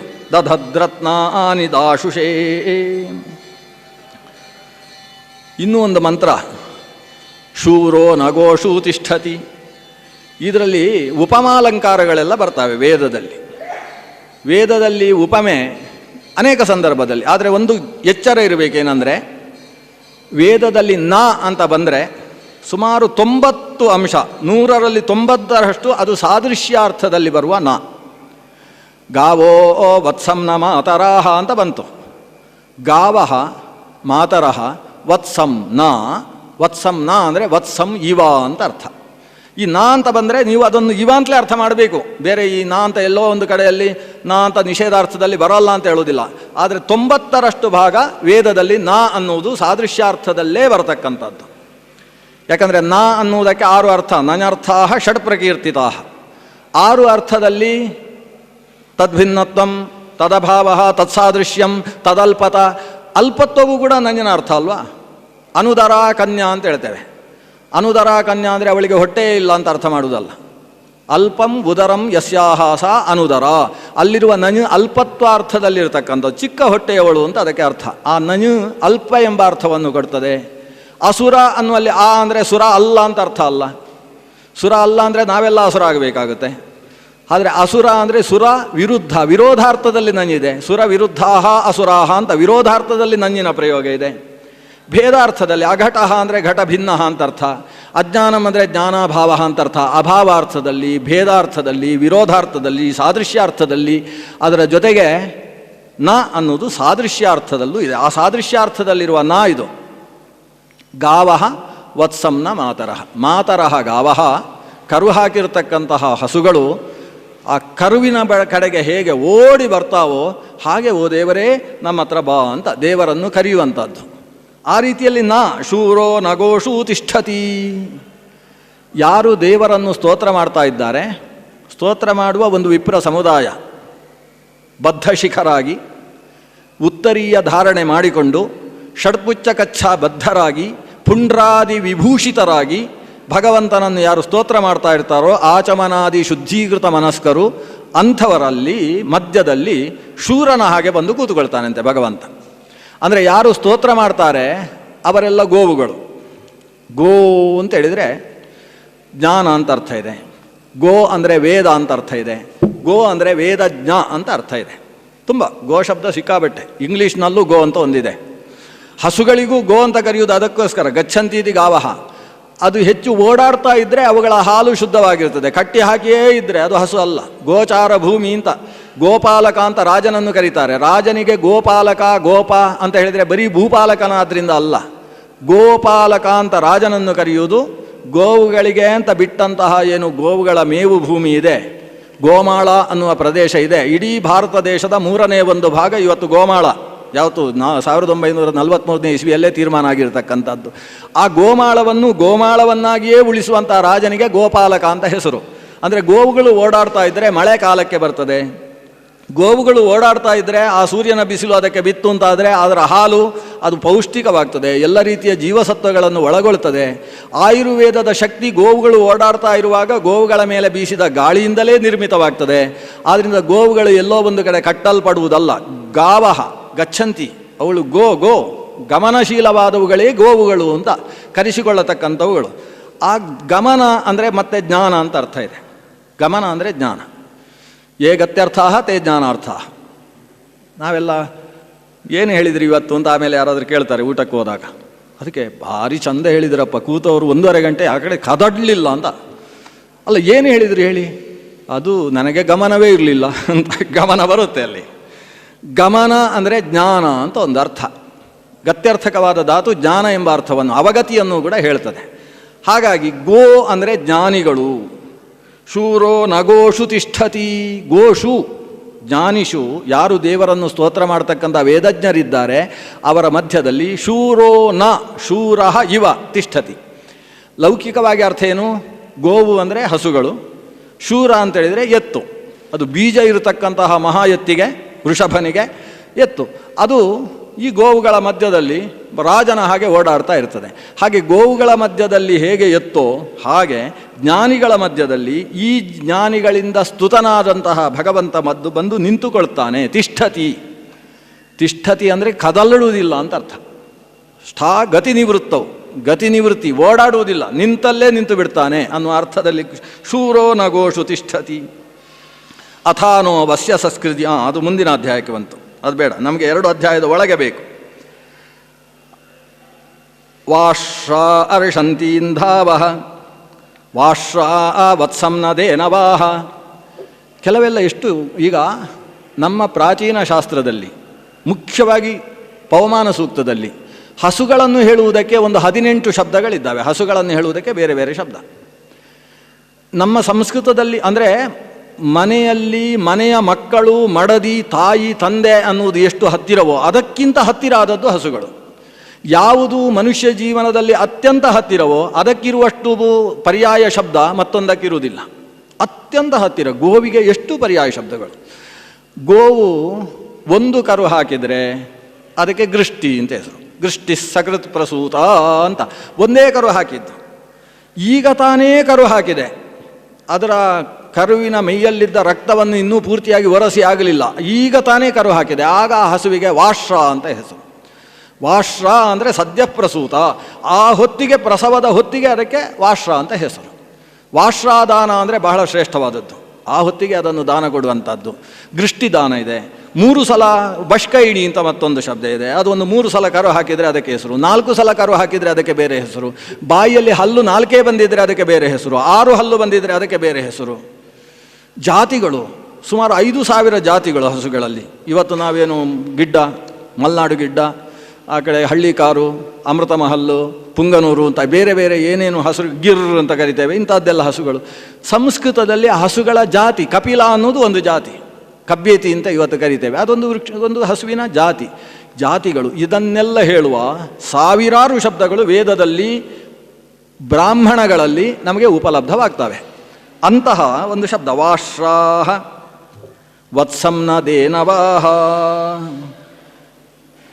ಹಸುಗಳಿಗೆ ಕರುವಿನ ಮೇಲೆ ಪ್ರೀತಿ ಇರ್ತದೆ, ಹೌದು. ಅದು ಎಂಥ ಪ್ರೀತಿ, ಹಸು ಸಾಕಿ ನೋಡಬೇಕು. ಕರುವಿನ ಮೇಲೆ ಪ್ರೀತಿ. ಆ ಕರುವನ್ನು ನಾವು ಹಿಡ್ಕೊಂಡು ಅಷ್ಟು ದೂರ ಕೈಯಲ್ಲಿ ಹಿಡ್ಕೊಂಡು ಅಪ್ಪಿಕೊಂಡು ಹೋದ್ವಿ ಅಂದರೆ ಈ ಹಸುಗಳು ಗುರ್ ಶಬ್ದ ಮಾಡ್ತಾ ಇರ್ತವೆ, ಅದಕ್ಕೆ ಸಹಿಸುವುದಕ್ಕಾಗೋದಿಲ್ಲ, ಆ ರೀತಿ ಇರ್ತವೆ. ಆ ಕರುವಿನ ಮೇಲೆ ಅಷ್ಟು ಪ್ರೀತಿ ಹಸುಗಳಿಗೆ. ಎಷ್ಟು ಸಮಯ? ಸುಮಾರು 1 ತಿಂಗಳ ತನಕ ಇರ್ತದೆ. ಆಮೇಲೆ ಆ ಕರುವನ್ನೇ ಅದು ಸ್ವಲ್ಪ ದೂರ ಮಾಡ್ತಾ ಇರ್ತದೆ. ಅದು ಆ ಪ್ರೀತಿ ಒಂದು. ಅದರಲ್ಲೂ ಮಗುವನ್ನು ಹೆತ್ತ ಕೂಡಲೇ ಆ ತಾಯಿಗೆ ಬರುವ ಪ್ರೀತಿ ಅದು ಅನ್ಯಾದೃಶವಾದದ್ದು. ಹಸುಗಳಲ್ಲಿ ಕರುವಿನಲ್ಲಿ ಬರುವಂಥ ಪ್ರೀತಿಯಷ್ಟು ಮನುಷ್ಯ ಹೆಣ್ಣಿಗೆ ತನ್ನ ಮಗುವಿನಲ್ಲಿ ಬರೋಲ್ಲ. ಆ ಹಸುಗಳಲ್ಲಿ ಅಂಥ ಒಂದು ಪ್ರೀತಿ. ಆದ್ದರಿಂದ ಆ ಶಬ್ದವನ್ನು ಬಳಸುತ್ತೆ ಪವಮಾನ ಸೂಕ್ತ. ವಾಶ್ರಾಹ, ಈಗ ತಾನೇ ಹೆತ್ತಂತಹ ಹಸುಗಳು, ವತ್ಸಂ ನ, ಕರುವಿನಲ್ಲಿ ಹೇಗೋ ಹಾಗೆ, ಕರುವನ್ನು ಯಾವ ರೀತಿಯಲ್ಲಿ ಪ್ರೀತಿಸ್ತಾವೋ ಹಾಗೆ ನೀನು ನಮ್ಮ ಸ್ತೋತ್ರವನ್ನು ಕೇಳಿ ನಮ್ಮನ್ನು ಪ್ರೀತಿಸು ಸ್ವಾಮಿ ಅಂತ ದೇವರಲ್ಲಿ ಉದಾಹರಣೆ ಕೊಟ್ಟು ಪ್ರಾರ್ಥನೆ ಮಾಡ್ತಕ್ಕಂತಹ ಸ್ತೋತ್ರಗಳು, ಮಂತ್ರಗಳು. ನಾನಿನ್ನು ಉಪಸಂಹಾರಕ್ಕೆ ಬರಬೇಕು ಅಂತ ಅನಿಸುತ್ತೆ. ಆ ದೃಷ್ಟಿಯಿಂದ ನಾನು ಕೆಲವು ಇಂಥ ಸ್ತೋತ್ರಗಳು ಮುಗಿಯುವುದಿಲ್ಲ. ಕೆಲವು ನೋಡಿ, ಅಭಿದ್ರೋಣ ನ್ಯಾಸದಂ ಇದ್ದ ಹಾಗೆ ಆ ಕಲಶೇಷು ಧಾವತಿ ಶೇನೋ ವರ್ಮವಿಗಾಹತೆ, ಇಲ್ಲೇ ಬರ್ತಕ್ಕಂಥ ಮಂತ್ರ. ಕಲಶೇಷು ಧಾವತಿ ಅಂತುಂಡು ಮಂತ್ರ. ನಾವು ಕಲಶ ಅಧೋಮುಖವಾಗಿದ್ದದ್ದನ್ನು ಊರ್ಧ್ವಮುಖಗೊಳಿಸಿ ಕಲಶಾರಾಧನೆ ಮಾಡುವಾಗ ಈ ಮಂತ್ರವನ್ನು ಹೇಳ್ತೇವೆ. ಕಲಶೇಷು ಆಧಾವತಿ, ಇದು ಯಜ್ಞ ಸಂದರ್ಭದಲ್ಲಿ, ಯಜ್ಞದಲ್ಲಿ ಯಾವಾಗ ಬರ್ತದೆ ಅಂದರೆ ಗ್ರಹದಲ್ಲಿ ಸೋಮರಸವನ್ನು ಹಾಕಿರ್ತಾರೆ. ಆದರೆ ಅಲ್ಲಿ 2 ದೇವತೆಗಳಿಗೆ ಗ್ರಹದಿಂದ ಆಹುತಿ ಕೊಡಬೇಕಾಗ್ತದೆ. ಅದು ಯಾರು? ದಸರಾ ಮತ್ತು ನಾಸತ್ಯ, 2 ಅಂತ ಅಂದ್ಕೊಳ್ಳಿ. ದಸರಾ ನಾಸತ್ಯ ಅಂದರೆ ಅಶ್ವಿದೇವತೆಗಳು, ಮೂಗಿಗೆ ಸಂಬಂಧಪಟ್ಟ ಅಶ್ವಿದೇವತೆಗಳು. ಅವರಿಗೆ 2ರಿಗೆ ಕೊಡಬೇಕು ಅಂತಾದರೆ ಒಂದೇ ಗ್ರಹ ಕೊಡಬೇಕು. ಅಶ್ವಿನ ಯಜ್ವಾರೀರಿಶೋ ದ್ರವತ್ಪಾಣಿ ಶುಭಸ್ಪತಿ. ಆ ಯಜ್ವರೀರಿಷರಾದಂತಹ ಈ ದ್ರವತ್ಪಾಣಿ ಅಂದರೆ ಬೇಕಾದ್ದನ್ನು ಕೊಡ್ತಕ್ಕಂತಹ ಆ ಅಶ್ವಿನಿ ದೇವತೆಗಳನ್ನು ಕುರಿತು ಆಹುತಿಯನ್ನು ಕೊಡುವಾಗ 2 ಗ್ರಹ ಒಟ್ಟಿಗೆ ಹಿಡಿಬೇಕು. 2 ಗ್ರಹ ಹಿಡಿಬೇಕಾದರೆ ಒಂದು ಗ್ರಹದಲ್ಲಿ ಒಂದೇ ಹಿಡಿಯೋದು. ಅದಕ್ಕೇನು ಮಾಡಬೇಕು? ಕಲಶ ಉಪಯೋಗಿಸಬೇಕು. ಕಲಶ ಅಂದರೂ ದ್ರೋಣ ಅಂದರೂ ಸುಮಾರು ಒಂದೇ. ಆ ಕಲಶದಲ್ಲಿ ಈ 2 ಗ್ರಹದಷ್ಟು ಹಾಕಿ ಆಮೇಲೆ ಅದನ್ನು ಆ ಯಜ್ಞದಲ್ಲಿ ಉಪಯೋಗಿಸಬೇಕು ಅಂತ. ಕಲಶದ ಉಪಯೋಗವೂ ಕೂಡ ಯಜ್ಞದಲ್ಲಿದೆ. ಕಲಶ ಮತ್ತು ಗ್ರಹ ವ್ಯತ್ಯಾಸ ಏನು ಅಂದರೆ, ಗ್ರಹ ಬುಡ ಎಷ್ಟು ದಪ್ಪ ಇರ್ತದೋ ಮುಖವೂ ಅಷ್ಟೇ ದಪ್ಪ ಇರ್ತದೆ. ಒಂದು ರೀತಿಯಲ್ಲಿ ಬಾಣಲೆ ಅಂತ ಹೇಳ್ಬೋದಾ? ಇಲ್ಲ, ಬಾಣಲೆಯೂ ಕೂಡ ಹಾಗಿಲ್ಲ. ಶರಾವ ಅಂದರೆ ಅದು ಹೀಗಿರ್ತಕ್ಕಂಥ ಪಾತ್ರೆ, ಬುಡ ಎಷ್ಟೋ ಅಷ್ಟೇ ತಲೆಯೂ ಇರ್ತದೆ. ಹೌದು, ಹಾಗಿರುವಂಥದ್ದು. ಆದರೆ ಕಲಶ ಅಂದರೆ ಹಾಗಲ್ಲ, ಕೆಳಗೆ ಚಿಕ್ಕದು, ಮಧ್ಯದಲ್ಲಿ ಪೃಥುಬುದ್ಧಾಕಾರವತ್ವ ಅಂತ, ಮಧ್ಯದಲ್ಲಿ ಹೊಟ್ಟೆ ದೊಡ್ಡದು, ಕಂಠ ಚಿಕ್ಕದು.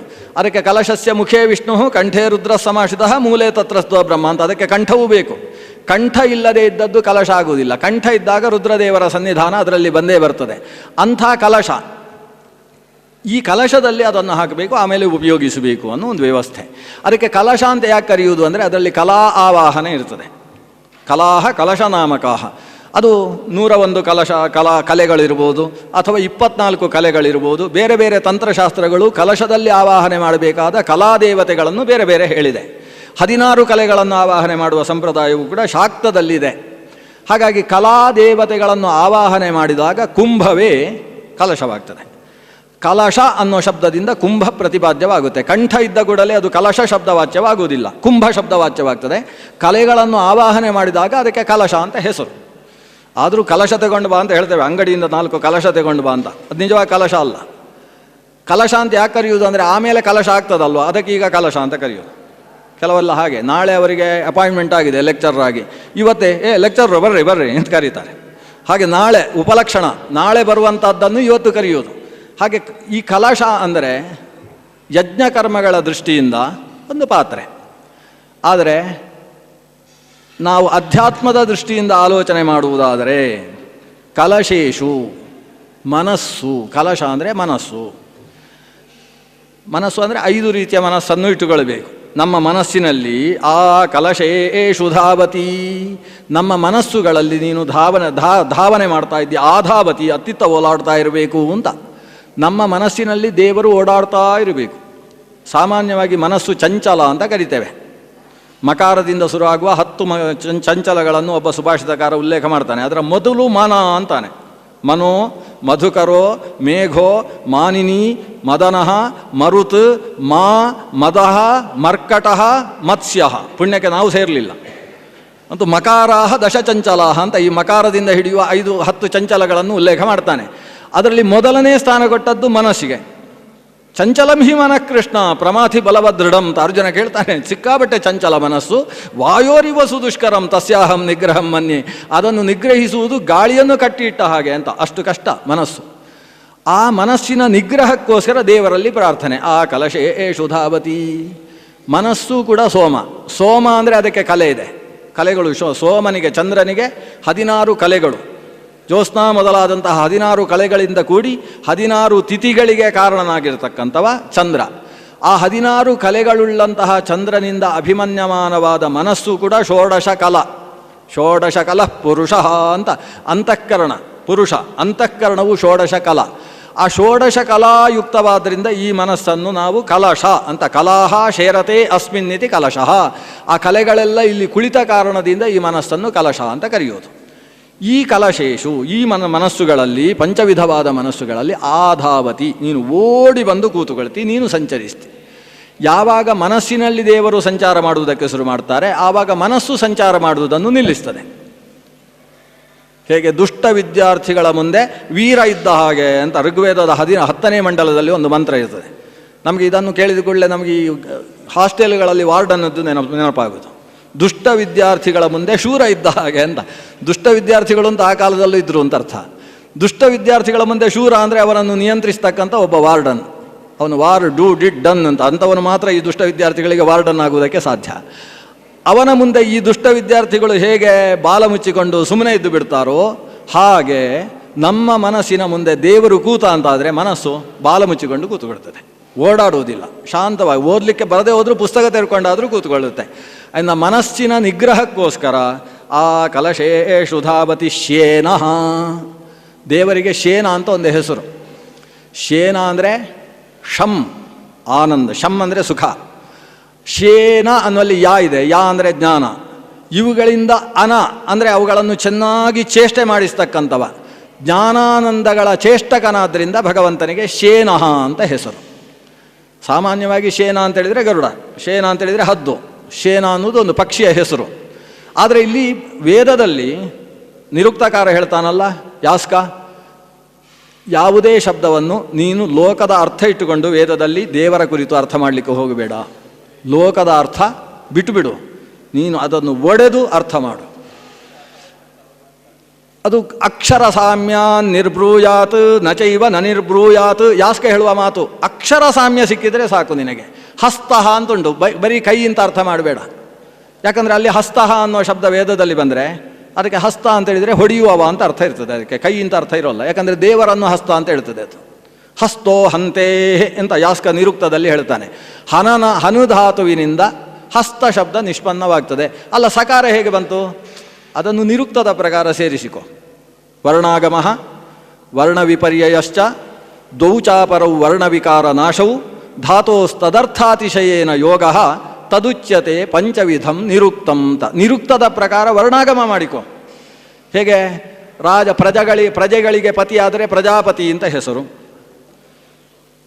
ಅದೇ ರಾಜರಿಗೂ ಪತಿಯಾದರೆ ರಾಜಪತಿ ಅಂತ ಹೆಸರು, ನೃಪಪತಿ ಅಂತ ಹೆಸರು. ವನಕ್ಕೆ ಪತಿಯಾದರೆ ವನಪತಿ ಆಗಬೇಕು, ಆದರೆ ವನಸ್ಪತಿ ಆಯಿತು. ಹೇಗೆ ಅದು? ವನಪತಿ ಹೋಗಿ ವನಸ್ಪತಿ ಹೇಗಾಯಿತು? ಒಂದು ನಿರುಕ್ತ, ಒಂದು ಸಕಾರ ಹಾಕೋ. ಅದು ಏಕ ಪ್ಲಸ್ ದಶ ಎಷ್ಟಾಗಬೇಕು? ಏಕದಶ ಆಗಬೇಕು. ಏಕಾಧಿಕಾಹ ದಶ, ಏಕದಶ ಆಗಬೇಕು. ಏಕಾದಶ ಹೇಗಾಯಿತು? ನಿರುಕ್ತದ ಪ್ರಕಾರ ಒಂದು ಆ ಸೇರಿಸಿಕೊ. ಆದರೆ ಪಾಣಿನಿ ಮಹರ್ಷಿ ಅದಕ್ಕೆ ಅವಕಾಶ ಕೊಡಲಿಲ್ಲ. ನಮ್ಮದು ಒಂದು ಸೂತ್ರ ಮಾಡಿ ಹಾಕ್ತೇವೆ ಅಂತ ಹೇಳಿದರು. ಅದು ವಿಶ್ವಸ್ಯ ಮಿತ್ರಂ ಅಂತಿದ್ರೆ ವಿಶ್ವಾಮಿತ್ರ ಹೇಗಾಯಿತು? ಇಂದ್ರಶ್ಚ ವರುಣಶ್ಚ ಇಂದ್ರಾವರುಣವು ಹೇಗಾಯಿತು? ದೀರ್ಘ ಹೇಗೆ ಬಂತು? ನಮ್ಮದೊಂದು ಮಿತ್ರೇ ಚರ್ಷವು ಅಂತ ಅದಕ್ಕೂ ಸೂತ್ರಗಳನ್ನು ಮಾಡಿಟ್ಟಿದ್ದಾರೆ. ಆದರೆ ಮೂಲಭೂತವಾಗಿ ಅದು ನಿರುಕ್ತ, ಅದು ದೀರ್ಘ ಬರ್ತದೆ. ಬಂದದ್ದಕ್ಕೂ ಒಂದು ವಿಶೇಷವಾದ ಅರ್ಥವನ್ನು ಕೊಡ್ತಕ್ಕಂಥ ಸಾಮರ್ಥ್ಯ ಇದೆ. ವೇದಗಳಲ್ಲಿ ದೀರ್ಘಗಳು ಸುಮ್ಮನೆ ಬರ್ತವೆ. ಸುಮ್ಮನೆ ಬಂದರೆ ಸುಮ್ಮನೆ ಅಂತ ಬಿಟ್ಟು ಬಿಡಬಾರ್ದು, ಅದಕ್ಕೂ ಒಂದು ವಿಶೇಷವಾದ ಅರ್ಥ ಇರ್ತದೆ. ಈಗ ನಾವು ಮಾತಾಡುವಾಗ ದೀರ್ಘ ಹಾಕಿದರೆ ಅರ್ಥ ಇಲ್ಲದೆ ದೀರ್ಘ ಹಾಕುವುದಿಲ್ಲ. ಇವತ್ತು ಎಷ್ಟು ಜನ ಇದ್ದಾರೆ? ತುಂಬ ಜನ ಇದ್ದಾರೆ. ತುಂಬ ಅಂತ ಹೇಳಿದರೆ ಸಾಕು. ಇಲ್ಲ, ಹಾಗೆ ಹೇಳೋಲ್ಲ ನಾವು, ತುಂಬ ಅಂತ ಎಳಿತೇವೆ. ಅದು ತುಂಬ ಬರೆಯುವುದು ಹೇಗೆ ಅಂತ ಬರೆಯುವವರಿಗೆ ಸಮಸ್ಯೆ. ಅವರು ತುಂಬ ಹಾಕಿ ಎಸ್ ಎಸ್ ಎಸ್ ಎಸ್ ಅಂತ ಹಾಕಬೇಕು ಅದನ್ನು. ಅದು ತುಂಬ. ಕೆಲವರು ಅಷ್ಟೇ ಅಲ್ಲ, ತುಂಬ ಅಂತ ಅಲ್ಲಿ ಎಳೆಯೋದು. ಎಳೀತು ಅಂತ ಆದರೆ ಅದಕ್ಕೆ ಅರ್ಥ ಮಗ್ನ ಉತ ಶ್ರೀಣಂತಿ ಅಭೀ ಅಂತ ಪ್ಲುತ. ವೇದದಲ್ಲಿ ಪ್ಲುತ ಬಂದು ಆ ಪ್ಲುತ ಸ್ವರಿತವಾಯಿತು ಅಂತಾದರೆ ಆ ಸ್ವರಿತಕ್ಕೆ ಮೇಲೆಯೂ ಕೇಳಿಸಬೇಕು, ಕೆಳಗೂ ಕೇಳಿಸಬೇಕು. ವಸ್ತುತಃ ಸ್ವರಿತ ಸಮಾಹಾರ ಸ್ವರಿತ. ಆದರೆ ಸಮಾಹಾರ ಸ್ವರಿತ ಅಂದರೆ ಏನು? ಅದರಲ್ಲಿ ಉದಾತ್ತವೂ ಇದೆ, ತಸ್ಯಾದಿತ ಉದಾತ್ತಮರ್ಧಹ್ರಸ್ವಂ ಅಂತ. ಅದರಲ್ಲಿ ಅರ್ಧದಷ್ಟು ಉದಾತ್ತ, ಅರ್ಧದಷ್ಟು ಅನುದಾತ್ತ ಇದೆ. ಉದಾತ್ತ ಅನುದಾತ್ತ ಎರಡೂ ಇದ್ದಾಗ ಅದರಲ್ಲಿ ಅದು ಕೇಳಿಸುತ್ತೆ ಕೆಲವು ಸಲ. ತಸ್ಯಚ ಉದಾತ್ತ ಸ್ವರಿತ ಪರತ್ವೇ ಶ್ರವಣಂ ಸ್ಪಷ್ಟಂ ಅನ್ಯತ್ರತು ಉದಾತ್ತ ಶ್ರುತಿ ಪ್ರಾತಿಶಾಖ್ಯೆ ಪ್ರಸಿದ್ಧ ಅಂತ ಇವನು ವ್ಯಾಖ್ಯಾನಕಾರ ಅದನ್ನು ಉಲ್ಲೇಖ ಮಾಡ್ತಾನೆ. ಹಾಗಾದರೆ ಅಲ್ಲಿ ಮೇಲೆಯೂ ಕೇಳಿಸಬೇಕು. ಇರುವುದು ಈ ಒಂದೇ ಈತ ಕೆಳಗು ಮೇಲೆ ಕೆಳಗೆ ಎರಡೂ ಕೇಳಿಸಿ ಪ್ಲುತದ ಹಾಗೆ ಕೇಳಿಸಿತು ಅಂದರೆ ಅಲ್ಲಿ ಒಂದು ರೀತಿಯ ದಾರ್ಢ್ಯ ಅದಕ್ಕೆ ಅರ್ಥವಾಗ್ತದೆ. ದಾರ್ಢ್ಯ, ಇದರಲ್ಲಿ ಸಂಶಯ ಇಲ್ಲಪ್ಪ ಅಂತ ಹೇಳುವ ದಾರ್ಢ್ಯಾರ್ಥದಲ್ಲಿ ಆ ರೀತಿ ಎಳೆತಾ ಇರ್ತದೆ. ನಾವು ಎಳೆಯುವುದಿಲ್ಲ. ಅದು ಯಾರು ಮಾಡಿದ್ದು? ಅದು ನಾನು ಮಾಡಿದ್ದು. ನೀನು ನಾನೇ ಅಂತ ಒಂದು ಎಳೆಯುವುದು. ಅನುದಾತ್ತ ಸ್ವರ ಹಾಕ್ತೇವೆ. ದಾರ್ಢ್ಯಮೇವ ಅನುದಾತ್ತಾರ್ಥ. ಅನುದಾತ್ತಕ್ಕೆ ಅರ್ಥ ದಾರ್ಢ್ಯ, ನಿಶ್ಚಯ ಅನ್ನುವ ಅರ್ಥದಲ್ಲಿ ಆ ಸ್ವರವೂ ಕೂಡ ಅದರಲ್ಲಿ ಕಾಣಸಿಗ್ತದೆ. ಈ ನಿಟ್ಟಿನಿಂದ ಪವಮಾನ ಸೂಕ್ತದ ಸ್ವರಗಳಿಗೂ ಅರ್ಥ ಹೇಳಿದಂತಹ ವ್ಯಾಖ್ಯಾನ ಇದೆ. ಪಾಂಗ್ರಿಯಾಚಾರ್ಯರು ಅಂತ ಒಂದು ವ್ಯಾಖ್ಯಾನ ಬರೆದಿದ್ದಾರೆ ಪವಮಾನ ಸೂಕ್ತಕ್ಕೆ. ಪಾಂಗ್ರಿಯಾಚಾರ್ಯರ ವ್ಯಾಖ್ಯಾನದಲ್ಲಿ ಆರಂಭದ 12 ಮಂತ್ರಗಳಿಗೆ ಸ್ವರಸಹಿತವಾಗಿ ಅರ್ಥ ಹೇಳಿದೆ. ಈ ಸ್ವರಕ್ಕೂ ಈ ಅರ್ಥ ಅನ್ನುವ ಸ್ವರಕ್ಕೂ ಅರ್ಥವನ್ನು ಹೇಳುವಂಥದ್ದಿದೆ. ಆ ಕಾರಣದಿಂದಲೇ ನಾವು ಮಂತ್ರೋಚ್ಚಾರಣೆ ಮಾಡುವಾಗ ಸ್ವರದ ಬಗ್ಗೆಯೂ ಪ್ರಾಧಾನ್ಯ ಇಟ್ಟುಕೊಳ್ಳಬೇಕು. ಸ್ವರವನ್ನು ಹೆಚ್ಚು ಕಡಿಮೆ ಮಾಡಬಾರ್ದು. ಸ್ವರ ಹೆಚ್ಚು ಕಡಿಮೆ ಮಾಡಿ ಯಥೇಂದ್ರ ಶತ್ರು ಸ್ವರತೋಪರಾಧಾತು ಅಂತ ಹೇಳಿದ ಹಾಗೆ ಎಡವಟ್ಟು ಅರ್ಥ ಎಲ್ಲವಾಗುವಂತಹ ಪ್ರಸಂಗ ಬರಬಾರ್ದು. ಒಂದೋ ಸ್ವರ ಇಲ್ಲದೆ ಹೇಳಬೇಕು. ಸ್ವರ ಇಲ್ಲದೆ ಹೇಳುವಂಥದ್ದು ಅಧಮ ಪಕ್ಷ, ಅಧಮ ಕಲ್ಪ. ಸ್ವರಸಹಿತವಾಗಿ ಹೇಳಬೇಕಾದ್ರೆ ಕಲ್ತಿರಬೇಕು. ಪುಸ್ತಕ ನೋಡಿ ಓದಿಕೊಂಡು ನಾವೇ, ಅಥವಾ ಕ್ಯಾಸೆಟ್ ಕೇಳಿಕೊಂಡು, ಇಲ್ಲ ಯೂಟ್ಯೂಬಲ್ಲಿ ಪವಮಾನ ಸೂಕ್ತ ಕೇಳಿಕೊಂಡು ನಾವು ಪಾರಾಯಣ ಮಾಡಿತು ಅಂತಾದರೆ ಆ ಸ್ವರ ಸ್ಫುಟವಾಗುವುದಿಲ್ಲ.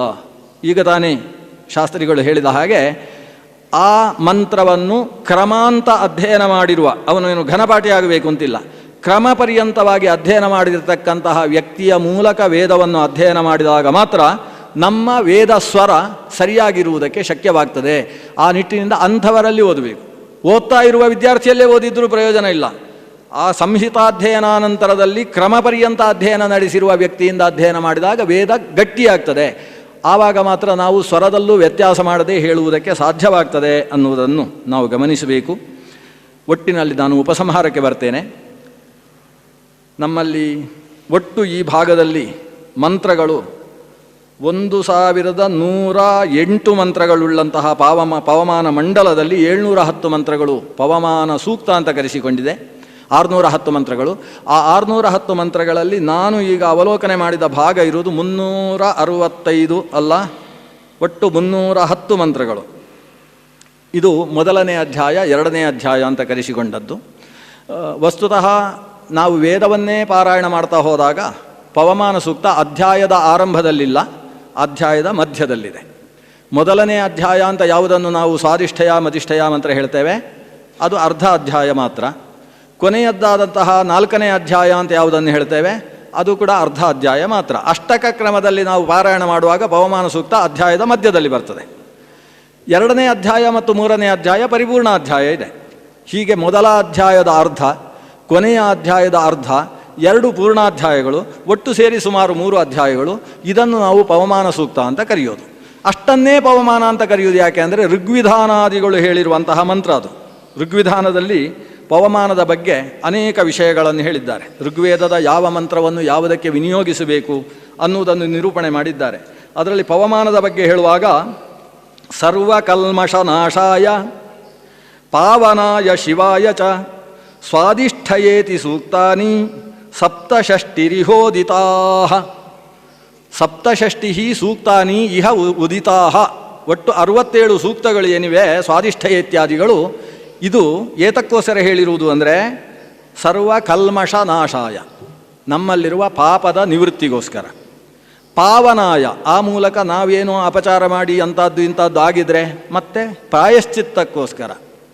ಕೊನೆಗೆ ಶಿವಾಯ, ಮಂಗಳಕ್ಕೋಸ್ಕರ. ಅಂದರೆ ಪವಮಾನವನ್ನು ಕೇವಲ ಪ್ರಾಯಶ್ಚಿತ್ತಕ್ಕಾಗಿ ಮಾತ್ರ ಪಾರಾಯಣ ಮಾಡುವುದಲ್ಲ.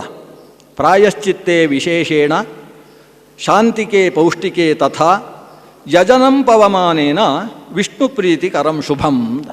ಅದು ಪ್ರಾಯಶ್ಚಿತ್ತೇ ವಿಶೇಷೇಣ, ವಿಶೇಷವಾಗಿ ಪ್ರಾಯಶ್ಚಿತ್ತದ ಉದ್ದೇಶ ಪವಮಾನಕ್ಕಿದೆ. ಶಾಂತಿಕೆ, ಒಂದು 60ನೇ ಶಾಂತಿ 70ನೇ ಶಾಂತಿಯ ಹೊತ್ತಿಗೂ ಪವಮಾನ ಸೂಕ್ತ ಹೋಮ ಶಾಂತಿ ಉದ್ದೇಶದಿಂದಲೇ ನಡೆಸುವಂಥದ್ದು. ಪೌಷ್ಟಿಕೆ ತಥಾ, ಪುಷ್ಟಿಯ ಉದ್ದೇಶದಿಂದ.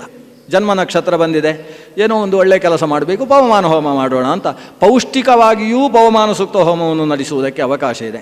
ಒಟ್ಟಿನಲ್ಲಿ ಪವಮಾನ ಅನ್ನುವ ಮಂತ್ರ ಭಗವನ್ನೀರಾಜನ ಅಂತ ಕರೆಸಿಕೊಂಡಿರುವ ಮಂತ್ರವಾಗಿದ್ದುಕೊಂಡು ಅದು ನಮ್ಮಲ್ಲಿ ವಿಷ್ಣು ಪ್ರೀತಿ ಕರಂ ಶುಭಂ, ಭಗವಂತನ ಪ್ರೀತಿಯನ್ನು ವಿಶೇಷವಾಗಿ ನಮ್ಮ ಕಡೆಗೆ ಹರಿಸತಕ್ಕಂತಹ ಮಂತ್ರವಾಗಿದೆ ಪವಮಾನ ಸೂಕ್ತ ಮಂತ್ರ. ಆ ಮಂತ್ರದ ನನಗೆ ಒಂದು ಪ್ರಶ್ನೆ ಬಂತು, ಹೇಗೆ ಇದನ್ನು ಪ್ರವಚನ ಮಾಡಬೇಕು? ಯಾಕೆ ಅಂತೇಳಿದರೆ, ವೇದಕ್ಕೆ ಅರ್ಥ ಹೇಳುವುದು ಅಂತೇಳಿದರೆ ನಿರುಕ್ತ ಮತ್ತು ವ್ಯಾಕರಣದ ಪಾಠ ಹೇಳೋದು. ಆವಾಗ ಆ ಕುರ್ಚಿಯಿಂದ ಜನ ಬೀಳ್ತಾರೋ ಕುರ್ಚಿಯೇ ಮುರಿದು ಬೀಳ್ತದೋ ಅಂತ ನಮಗೆ ಸಂಶಯ ಆಗ್ತದೆ. ಇದು ಪ್ರವಚನ, ಇದು ಪಾಠ ಅಲ್ಲ. ಅದಕ್ಕೋಸ್ಕರ ನಾನು ಪ್ರಭಾಕರ ಹಿರಿಯರ ಹತ್ರ ಕೇಳಿದೆ, ಹೇಗೆ ಇದನ್ನು ಪ್ರವಚನ ಮಾಡಬೇಕು ಅಂತ ಕಷ್ಟ ಆಗಿದೆ, ನೀವು ಎರಡನ್ನೂ ಒಟ್ಟಿಗೆ ಸೇರಿಸಿ ಮಾಡಿ ಅಂತ ಹೇಳಿದರು ಅವರು. ಅವರ ನಿರ್ದೇಶನವನ್ನು ಅನುಸರಿಸಿ ನಾನು ಮಂತ್ರಗಳನ್ನೇ ಪಾಠ ಮಾಡಲಿಲ್ಲ, ಇಲ್ಲಿ ಯಾವುದೇ ಮಂತ್ರವನ್ನು ಪೂರ್ಣವಾಗಿ ಪಾಠ ಮಾಡಲಿಲ್ಲ. ಆದರೆ ಒಟ್ಟು ಮಂತ್ರದಲ್ಲಿ ಪ್ರಾರ್ಥನೆ ಇದೆ, ಸ್ತೋತ್ರ ಇದೆ. ದೇವರ ಪ್ರಾರ್ಥನೆ, ದೇವರನ್ನು ಸ್ತೋತ್ರ ಮಾಡುವುದು, ಇದು ಎರಡು ಈ ಮಂತ್ರದ ಪ್ರಾಧಾನ್ಯ. ಸ್ತೋತ್ರ ಪ್ರಿಯ ಭಗವಂತನಿಗೆ ಹೆಸರೇ ಸ್ತೋತ್ರ ಪ್ರಿಯ. ಸ್ತುತಿ ಸ್ತೋತಾರಣ ಪ್ರಿಯ ಅಂತ ಹೇಳುವಾಗ ಸ್ತುತಿ ಪ್ರಿಯ ಅಂತ ಅವನಿಗೆ ಒಂದು ಹೆಸರು. ದೇವತೆಗಳು ಸ್ತುತಿ ಪ್ರಿಯರು ಯಾಕೆ ಅಂತೇಳಿದರೆ ಅವರಿಗೇನೋ ಅದರಿಂದ ಸಿಗ್ತದೆ ಅಂತಲ್ಲ, ಇವನು ದೇವರ ಸ್ತೋತ್ರವನ್ನು ಮಾಡ್ತಾ ತನ್ನ ಮನಸ್ಸನ್ನು ಶುದ್ಧ ಮಾಡಿಕೊಳ್ತಾನೆ. ಎಲ್ಲಿ ಶುದ್ಧಿ ಇದೆ ಅಲ್ಲಿ ದೇವರ ಸಾನ್ನಿಧ್ಯ, ದೇವರ ಅನುಗ್ರಹ ಅನ್ನೋದು ಪ್ರಾಪ್ತಿಯಾಗ್ತದೆ. ದೇವರನ್ನು ಸ್ತೋತ್ರ ಮಾಡುವುದರ ಮೂಲಕ ಅಂಥ ಗುಣವುಳ್ಳವ ಇಂಥ ಗುಣವುಳ್ಳವ ಅಂತ ದೇವರನ್ನು ಸ್ತೋತ್ರ ಮಾಡಿದಾಗ ನಮ್ಮಲ್ಲೂ ಚೂರಾದರೂ ಆ ಗುಣ ಬರಬೇಕು ಅಂತ ಇವನಲ್ಲಿ ಸಂಸ್ಕಾರ ಬದ್ಧವಾಗ್ತದೆ. ಆ ದೃಷ್ಟಿಯಿಂದ ಭಗವಂತ ಸ್ತುತಿಪ್ರಿಯನಾಗಿದ್ದಾನೆ. ಅವನ ಬಗ್ಗೆ ಇರುವ ಕೆಲವು ಮಂತ್ರಗಳ ಕೆಲವು ಭಾಗಗಳನ್ನು ನಿಮ್ಮ ಮುಂದೆ, ಆ ಮಂತ್ರಗಳಲ್ಲಿ ನಮ್ಮ ಶ್ರದ್ಧೆ ಇನ್ನಷ್ಟು ಅಭಿವೃದ್ಧಿಯಾಗಲಿ ಅನ್ನುವ ಏಕೈಕ ಉದ್ದೇಶದಿಂದ ನಾನು ನಿರೂಪಣೆ ಮಾಡಿದ್ದೇನೆ. ಶ್ರದ್ಧೆಯಿಂದ ಶ್ರವಣ ಮಾಡಿದ ತಮಗೆಲ್ಲ ಭಕ್ತಿನಮ್ರ ಪ್ರಣಾಮಗಳನ್ನು ಸಲ್ಲಿಸ್ತಾ, ಇದರ ಬಗ್ಗೆ ಏನಾದರೂ ಪ್ರಶ್ನೆಗಳಿದ್ದರೆ ಮತ್ತೆ ಉತ್ತರಿಸುವುದಕ್ಕೆ ಪ್ರಯತ್ನಿಸ್ತೇನೆ. ಶ್ರೀಕೃಷ್ಣಾರ್ಪಣಮಸ್ತು.